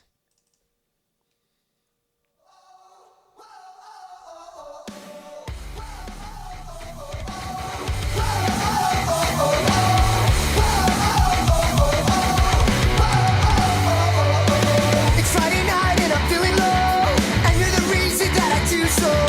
I'll keep on drinking till I comatose, or I pass out on the floor. You got me staring out the window, 8 hours late and you're a no-show.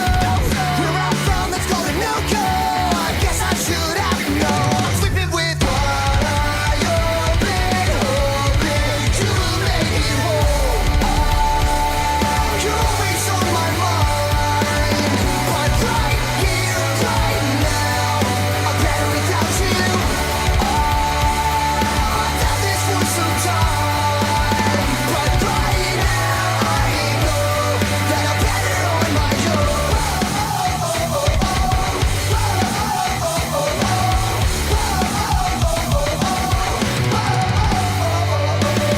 Remember when we used to lay in bed and talk the night away? Today it feels like you have nothing left to say. I pack my bags and collect my things. Take what you want, but you can't have me. I'm keeping my heart under lock and key wherever I may roam. Sleeping with one eye open, hoping you will make it whole. You're always on my mind, but right here, right now, I'm better without you. I've had this for some time, but right now I know that I'm better on my own. You and me are heading for a disaster, one I cannot ignore. I'm moving forward, you're moving backwards. I can't take anymore. So come on, you're always on my mind, but right here, right now, I'm better without you. You're always on my mind, but right here, right now, I'm better without you. I've had this for some time, but right now I know that I'm better on my own.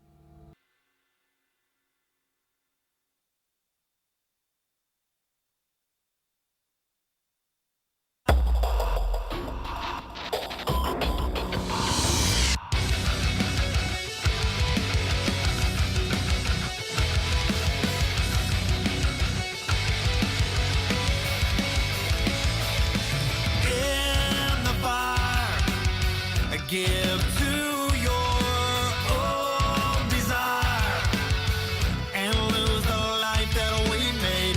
What hurts the most is how we live to boast about the ones we betrayed, and we're gone.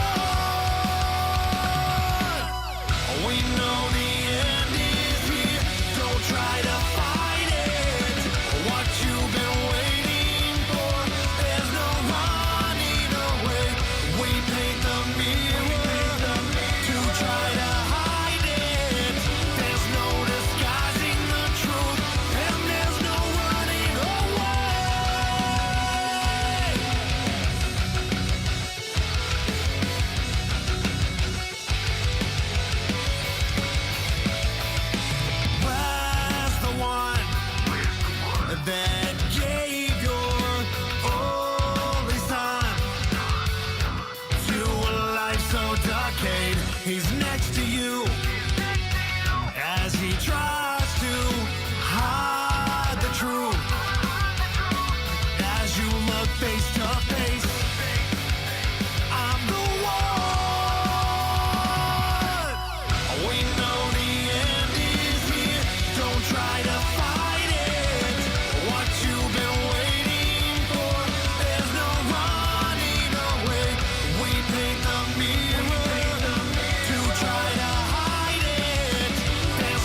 WTF Nation Radio. WTF Nation Radio.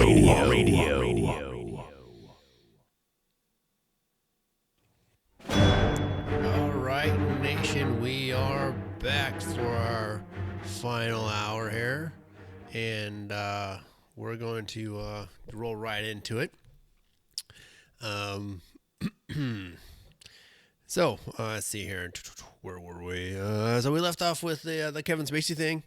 Yep, and and his pedophilia that's being kind of buried by his coming out party, if that's what you want to even fucking call it at this point. But yeah, it's very interesting that that's being buried.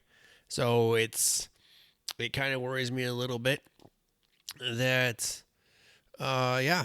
So it is what it is, and all we can do is attempt to call those people out for what they're doing and show them that it's not right, and we can do what we can do to be better people about it, and so on and so forth. So we'll be taking some questions, and hopefully I can answer the phone lines here as well, and we'll see what's going on here.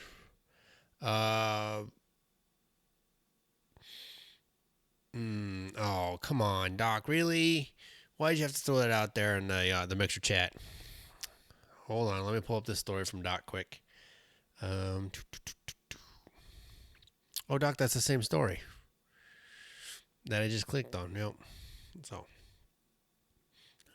I don't know what you're trying to do there.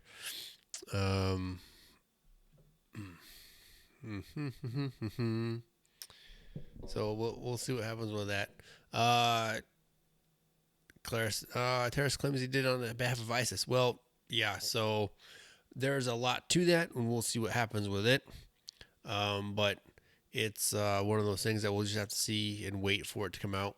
And we know the MO, high profile things usually get claimed right away by the group itself.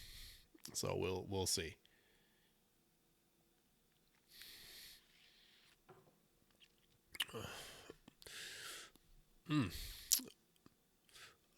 So yeah, good point, Doc. We'll have to keep an eye on that story then, see when that comes out. Usually those letters are just to claim the faith to them, so that they can be a part of the so ISIS can claim the thing altogether and whatnot. Yeah, so it's hard to say. It's hard to see what will happen with it, but let's hope for the best, and they can get some more information from this shithead who did this, and we'll go from there.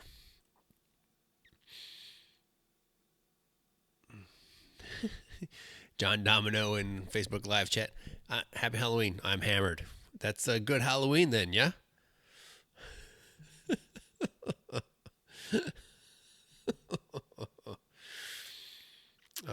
Dale Labs sentencing again. They're still in the sentencing phase. I know we talked about this earlier. I'm catching up with your comment here in the Facebook live chat.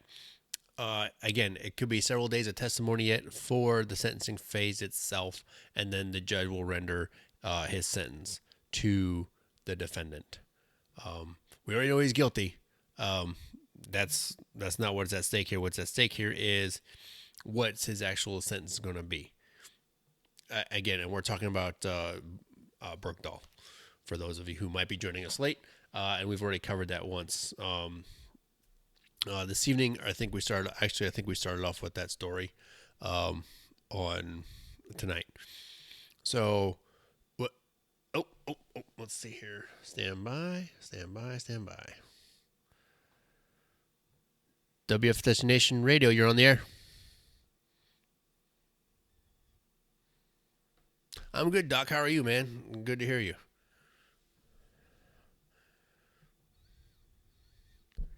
Hooray!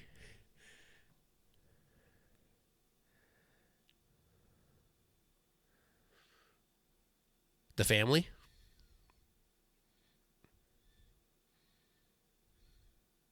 Right.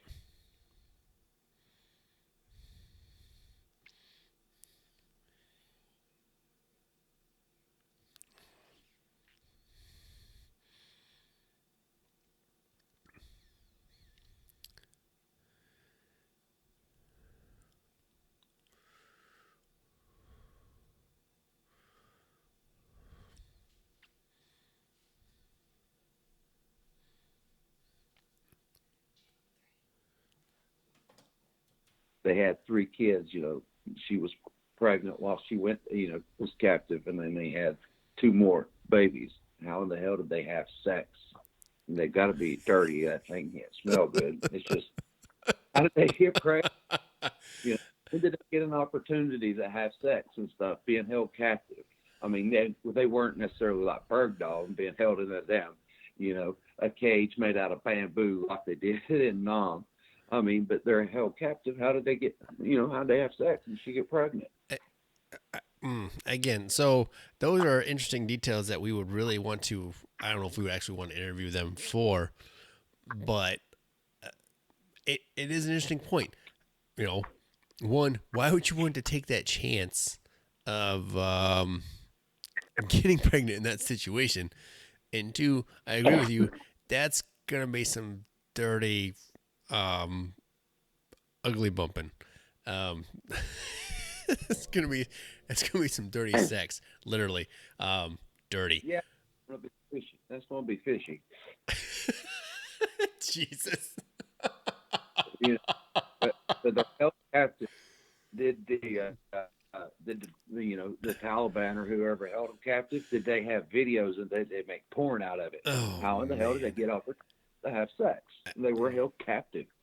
It's hard they got enough to get through, and it's not like every time you have sex you're gonna have a baby. They got pregnant multiple times, so they had to have multiple sex. True. But now the question becomes, again, and it's one of the things that would have to come about during their debrief is, were they held captive together? Were they kept separately? Were they allowed to visit one another? These are all things that would come out during a debrief of the individuals as they touch down on American soil again. How did what is? I lost you for a second. Mm-hmm. Okay, I got a question for you. How is those kids? That family was held captive for 5 years. They kept Bergdahl alive, and a couple of years ago they burned that Jordanian pilot alive.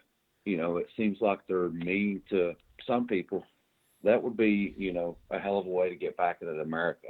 Would be to fucking kill that family, do something like that live with Bergdahl. I mean, look how long they kept him alive versus how they were burning people, in their cage. They were, really abusing them, giving them a rough time before they killed them. Right, but I think the Jordanian pilot wasn't Al Qaeda. I think that was ISIS. And again, it would go back to those individuals on what they think they could leverage and or gain by keeping those individuals alive, as a bargaining chip or as a trading tool or whatever else that they might think they might be useful for. It's hard to say. And it also could go to, and I hate to say this, that region is seeded in deep hate for other sects and or religions or divisions in there that just can't be overcome, right? The Sunnis hate the Shias and the Shias hate the Sunnis, and that is just rooted in them from centuries ago. I don't really know. I thought the U.S. we didn't deal with terrorists, and we didn't do anything for prisoners or any Americans they held captive. I thought that was part of the Department of State. So it's crazy. I mean, that would be a big way to get back at America and say, hey, fuck you. I mean, they did that to the pilot. They had a chance to do it to the Americans, and they kept them alive. Bergdahl and the family. Whether it be ISIS, Taliban, or whoever, it's strange they kept the Americans alive. Right. And, burned people, shot them, and really fuck them up. They didn't do anything to those Americans, the family, or Bergdahl. Right. And it's hard to know. Again, it goes back to what did they think they could get for being a part of that or holding on to those individuals and keeping them alive for so long. You don't know. Again, we don't know what we don't know, and it's hard to be in that mindset. One, and two, it's, man, it's, you just don't know what people are thinking. Anybody's thinking at that point. So it's hard to say. Yeah, I'm as surprised as anybody that, like you, how are they still alive at this point? Exactly. It's, but we don't know what those individuals were thinking or why they decided to do that, but they did. And for that family, they made it out alive, and that's a positive. So we'll say that, and that's the only one we'll say. We'll leave that one at that. Back to the Haji that did the terror shit today. He was here with a green card. Correct. Back in 1998, I married a German and had to, brought her to the States and had to get a green card. And at the time in '98, had to make $250,000 a year, but because I was in the military and she wasn't going to be a burden on the state on Medicare or any Social Security and shit, her green card was approved. You all know if he was here on an education visa, I mean, how does a guy get a damn green card? That's something they won't release for a while, probably. He had to be making bank, get in with a good job or be here on an education visa. Right. That's interesting when it comes out how he got a green card. I mean, he's here legally. DHS and the Department of State went through his shit. Right. How did he green card? How did he stay here? Well, so that's the thing. If he's here on a green card, he's a permanent resident alien. That's what a green card is. Right. Yeah. So it's good for 10 years, and she let it expire after we got a divorce. It was at the time, you had to make $250,000 a year. But like I said, because I was in the military, that was waived. Right. She wasn't going to be burden on the state. She was going to be insured and stuff. And, I was in the military. It was easy to get her sponsored. But, right. It takes some money to get a green card. And, it's going to be interesting to see how he got one, what was his employment status, and stuff like that. Right. That's going to be crazy when that part of the story comes out. What was he doing here? How long had he been here? How long had he legally been here? Right, and that'll all start coming out in the wash as they do the investigation. I'm sure those details will be leaked, if not just blatantly thrown out there, because the people are going to want to know what caused this and whatnot. Again, good points. It shows how our system should work and if it is working, but obviously, it's hard to say. What's actually going on with that system. There are steps that individuals can take depending on what kind of visa they come over on. They can start to apply for their citizenship right away, or go to green card status. Again, a lot of it depends on the type of visa they are in the U.S. on at the time of their application. All right, brother. Well, thanks for taking my call. It's been a great show. It's interesting. No problem, Doc. It's always good to hear from you, man. Great topics and great interaction. I appreciate it. Yeah, no problem. Thank you. Bye. Bye. No, so Doc brings up a good point. I mean, he was here on a green card. Permanent resident aliens, what was usually what those are. And there is a process that you can go through to apply for a green card while you're here on a visa. Happens all the time. Students, HB1 guys, applying for that. So as the investigation unfolds on what he was doing and why he was here, I'm pretty sure state will start to scrutinize that, and all those individuals that are part of that process will be heavily looked at.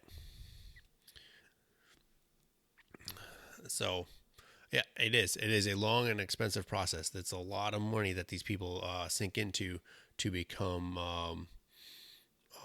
green card, to get green card status, and then also citizenship status. So it's we'll see what plays out in that.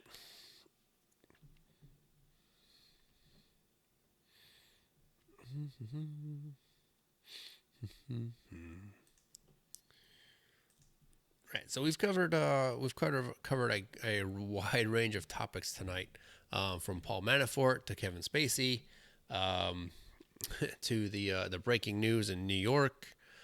You know, it's a lot of there's a lot going on, and it's just a lot of information to take in.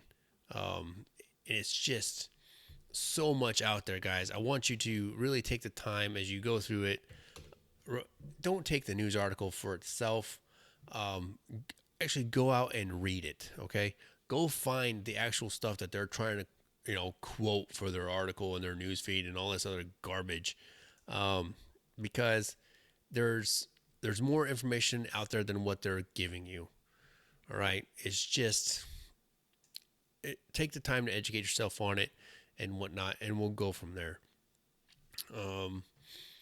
But yeah, read something. I think that's been my whole thing tonight. Is I'll read something. Again, go out there, find the information for yourself, go to the actual source, and figure it out. That's the best piece of advice I can give you guys, is to get it for yourself. Don't take anybody else's word for it. Don't take, again, it'd be like being a barracks lawyer is the best way to equate that. Don't be a barracks lawyer. Go out and find the information yourself. Go read that article, find where they're quoting it, go find that actual document and read it. And then you have knowledge, and then you have power because you are now more educated, and you can actually cite what you're talking about.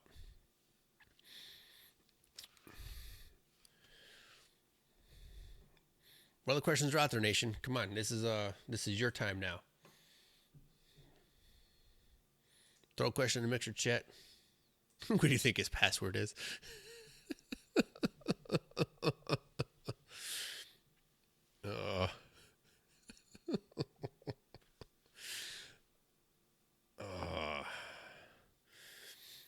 Oh man, did you consider Trump using Twitter like FDR did fireside chats? I don't know if I'd equate Trump and Twitter to FDR and fireside chats. I don't think that actually connects very well, Doc. Apparently nobody looks over his comments because I think he just fires and lets it go. Yeah. What is 12345 is probably his password, or password 1. that's Trump's password. Oh Lord help us if that's his actual password. He does release what he's thinking, and it is kind of dangerous. Oh, speaking of that, there's been let's see if I can find that article quick. There's been an injunction about the transgender policy. Stand by.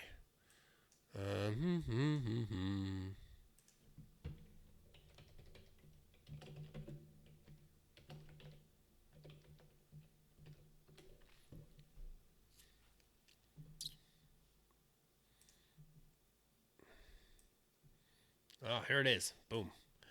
Judge blocks enforcement of Trump's transgender military ban.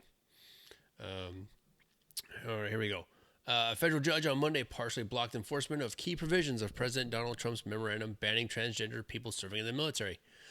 Judge Colleen Cotley blocked provisions of the memorandum concerning the enlistment and retention of transgender military service members, holding that the plaintiffs have established that they will be injured by these directives due both to inherent inequity they impose and the risk of discharge and denial of accession that they engendered. The judge also blasted Trump's initial abrupt announcement via Twitter that came without any of the formality or deliberative process that generally accompany the development and announcement of major policy changes that will gravely affect the lives of many Americans. In partially granting a preliminary injunction pending appeal, the judge said the plaintiffs current and aspiring service members who are transgender are likely to succeed on their due process claims.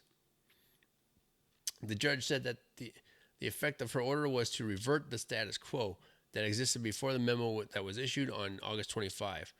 The memo identified it definitely extended a prohibition against transgender individuals entering the military, and it required the military to authorize by no later than March 23rd, 2018, the discharge of transgender service members.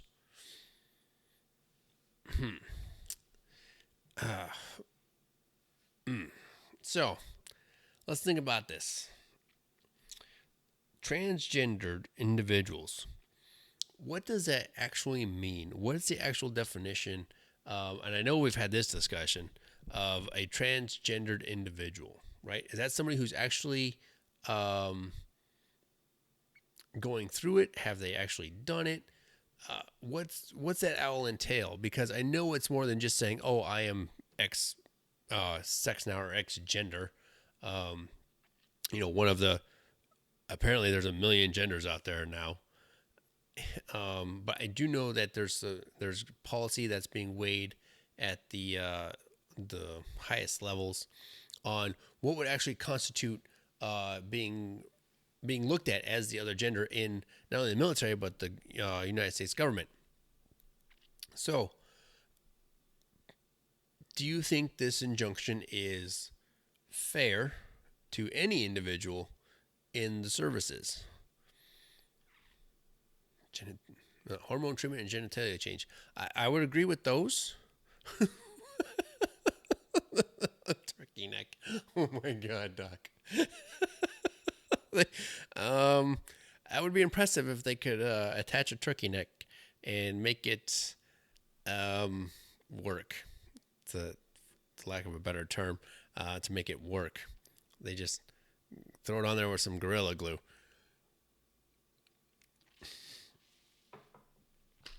Lots of dicks for chicks. So yeah. So again, it goes back to this whole issue of what's actually considered fair to both sides. Okay, let's think about this from both sides here, right? So I got it. So these individuals that are in, they are, they're claiming they're transgender or they are transgender. There's got to be a point to where there has to be some kind of standard for acceptance of somebody who's going through this, or they are doing it with malice or whatever. They want to be included. I got that, right?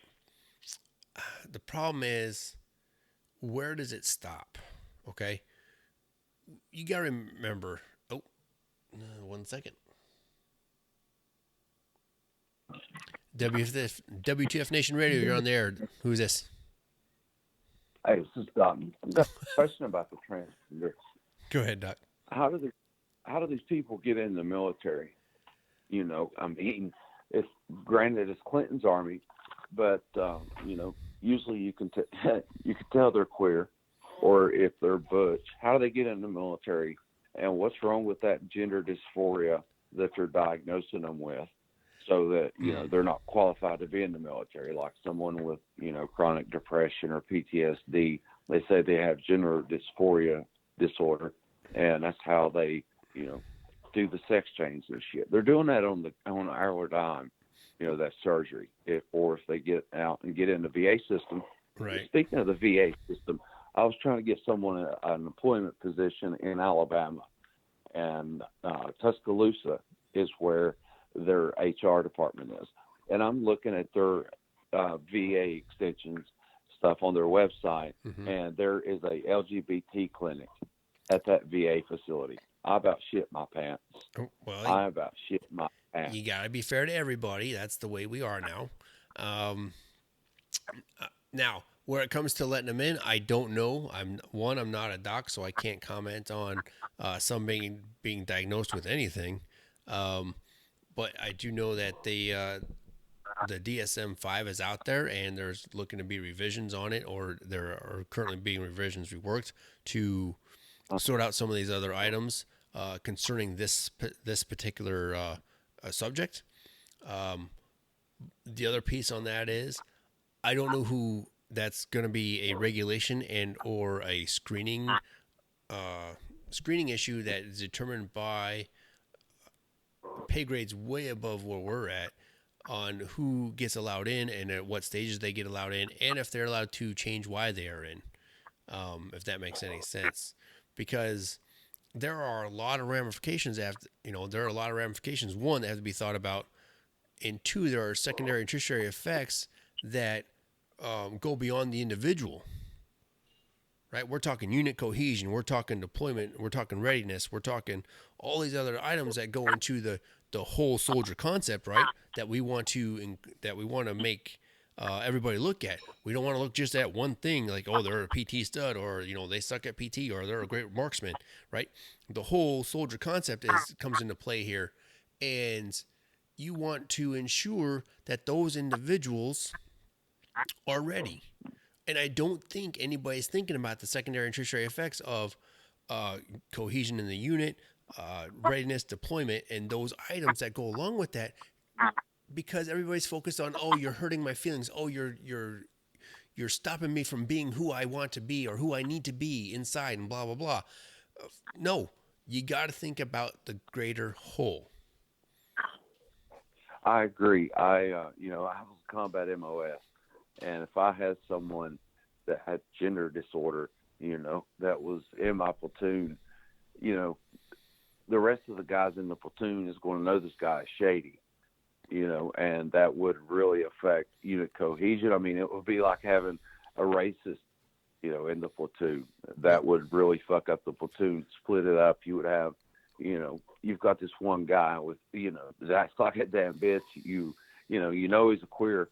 Give the guy counseling and send him to the PA and sick call and let him talk about it to a psychologist, and let it go from there. I understand this is Clinton's army. Don't ask, don't tell. But I mean, common people can tell how, their personality is, their brains are wired different. That's proven, right, with the homosexuality, because, they don't always identify with that gender. But you pick those people out, and you've got Secretary of Defense Mattis.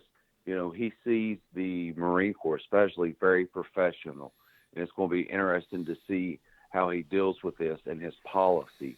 He's hardcore conservative, but this will really affect. It's not going to affect readiness unless they get him out of there like they need to. But I mean, Mattis is a professional Marine, and it'll be interesting to see how he addresses this and implements this. I think it'll go above the court level that, they're bullshitting around with right now. Right. And Dustin in the Facebook live chat, he's got a good point. You are a soldier first and foremost. You conform to the unit and not the other way around. It's a good point. Now, here's my take on those that are, when the Don't Ask, Don't Tell was repealed and all that stuff was repealed. Here's my take on that. Can they put lead down range? Can they do their job? And are they going to be a distraction in the unit? Kind of like what you were saying for your unit, and then what Dustin is saying in Facebook Live here. If those three things are okay, lead on target, they can execute their job and their mission, and they're not a distraction because they don't want to be, drama queen. That's so bad. They don't want to be drama queens or drama generators. Then I don't have an issue with it. Lead on target, do your job, and don't make it an issue. And Grey Cloud doesn't have an issue with that. Period. I just think that, the other troops that's with this guy, I'm thinking it's a platoon level. I was a platoon sergeant when I got out, yep. And I see the other guys in the platoon, in the section, if this guy's single and in the barracks, he's going to be ragged, yep. And, he's going to be one of those people you don't want in your platoon. And if you can't address it as an NCO, the other troops are going to take care of it. I mean, they're going to rag the hell out of that guy, and it's going to fuck with the unit cohesion, especially down at the platoon and the squad section. You've got a guy, you're clearing a house, you need this guy, and you're supposed to rely on him, but you don't really like him. Make him pop his head up so he can get killed first. Right, but that could also go the other way, Doc. But you don't like him. That could go the other way. Those guys could become tight-knit because they know he's not being an issue, and everybody knows and they love him like a brother, and they'll protect him like a brother, and they'll be tight. And if anybody fucks with him, they're gonna get fucked up. I've seen it go both. I've seen it that way too, where that's still their guy. He is still a part of the team because he doesn't make it an issue, and everybody already knows because they can tell. But he doesn't make it an issue, and they fight for him, and he fights for them. And Yeah, that's if the they best. can make it work, I'm thinking of the guy. I remember living in single soldier barracks. I'm thinking of the guy just being, shunned away. No one's going to have anything to do with Right. him, not invited to the chow at the same time. Right. Just because he's different, Right. And Let there are him get those killed situations first. too. Don't care about him. Right. If they can overcome, that's great. I'm talking about, single troops, 10 of them in a platoon. If they can overcome, that hostility or whatever against the guy because he's a homosexual or whatever, if they can overcome that, all the guys in a platoon, you're right. He'd be their brother, and they would always have his six. Yes, they take would. the point. Yep. All right, Doc, I gotta Thanks, start brother. some house cleaning. But thanks for the call again, man. It's always good to hear your voice. Got you, brother. Thanks. All right, later. Oh, nation! Wow. It's been a good 3 hours. I know we got started late, and technical buttons and things of that nature, but we got it rolling. And it was another Tuesday. Again, it's 31 October 2017, Halloween. We had Minx on with us for the first hour, and that was good. She's out celebrating, and she's out doing her thing. But let's do some quick house cleaning. As you know, Nation, we have a show every night starting at 2000. That's 8 p.m. for those of you who might have forgotten military time. We'll start with tonight. It's Tied Up Tuesdays with myself, Grey Cloud, and Minx. On Wednesdays, we have WTF Wednesdays with Jim Beam and Jay Reddy. Thursdays, we roll into Sergeant's Time with Ice and some of the guys from the main page. Let's see here. Oh, and we have something going on Thursday. Here we go. David Carlo from the Journey Home Project will be on Thursday night. The Journey Home Project is to continue to develop and produce video and television programming that raises awareness of the sacrifices made by the men and women who serve in the U.S. military, and to utilize these assets in fundraising, raising funds to help our returning military men and women. During service, they risk their lives to defend our freedom. When they come home, new challenges await, as many soldiers need physical and mental healing while they reintegrate back to society.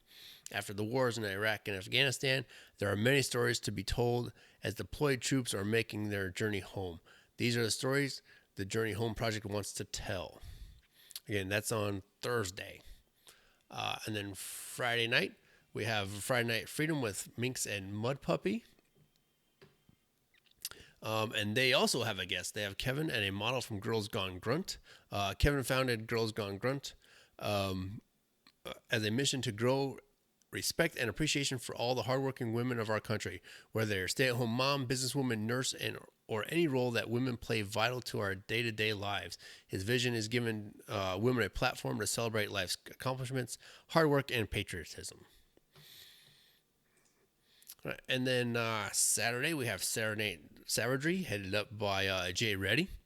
And then Sunday, we roll into the Green Room.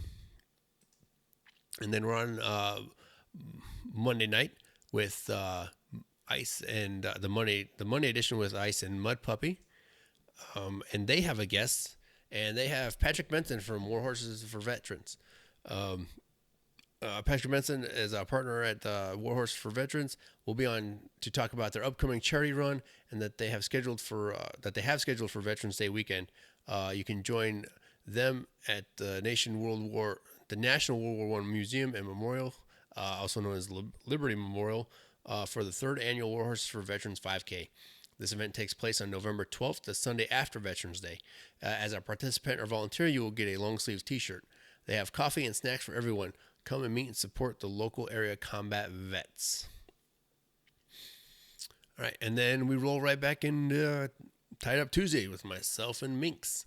And next Tuesday, we will have a guest. We will have Mitch Hunter, the world's third full face transplant recipient. This will be all Minx. because she is that medical personality there.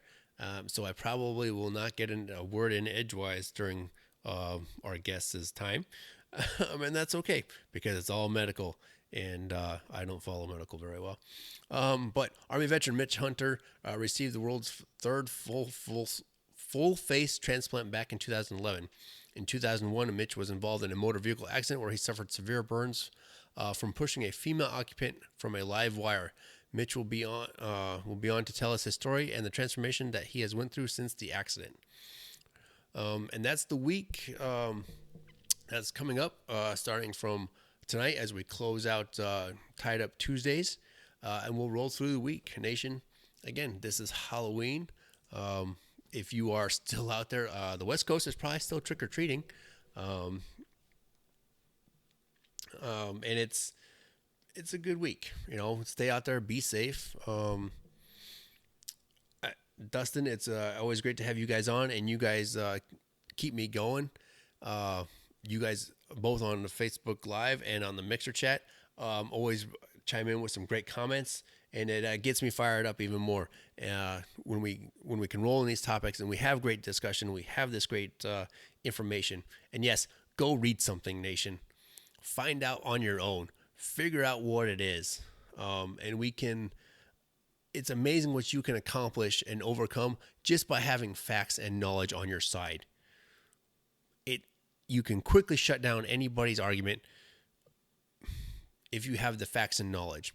However, what you cannot defeat is their hate and their emotion, because that's what they rely on, and they go to name calling. And it's not just one side or the other. Both sides do it. Everybody does it when they feel like they're losing their battle. But if you have the facts and if you have the knowledge and you can articulate and cite, man, you are way ahead of the game. And you can defeat anybody else's argument if they're just trying to use emotion and call you names. And with that, I'll leave you with this. Stay safe, check your candy for Glocks, and enjoy your evening. And on that note, nation, I bid you good night.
I found a new trap, but I don't feel so hip in these shoes that I'm sharing.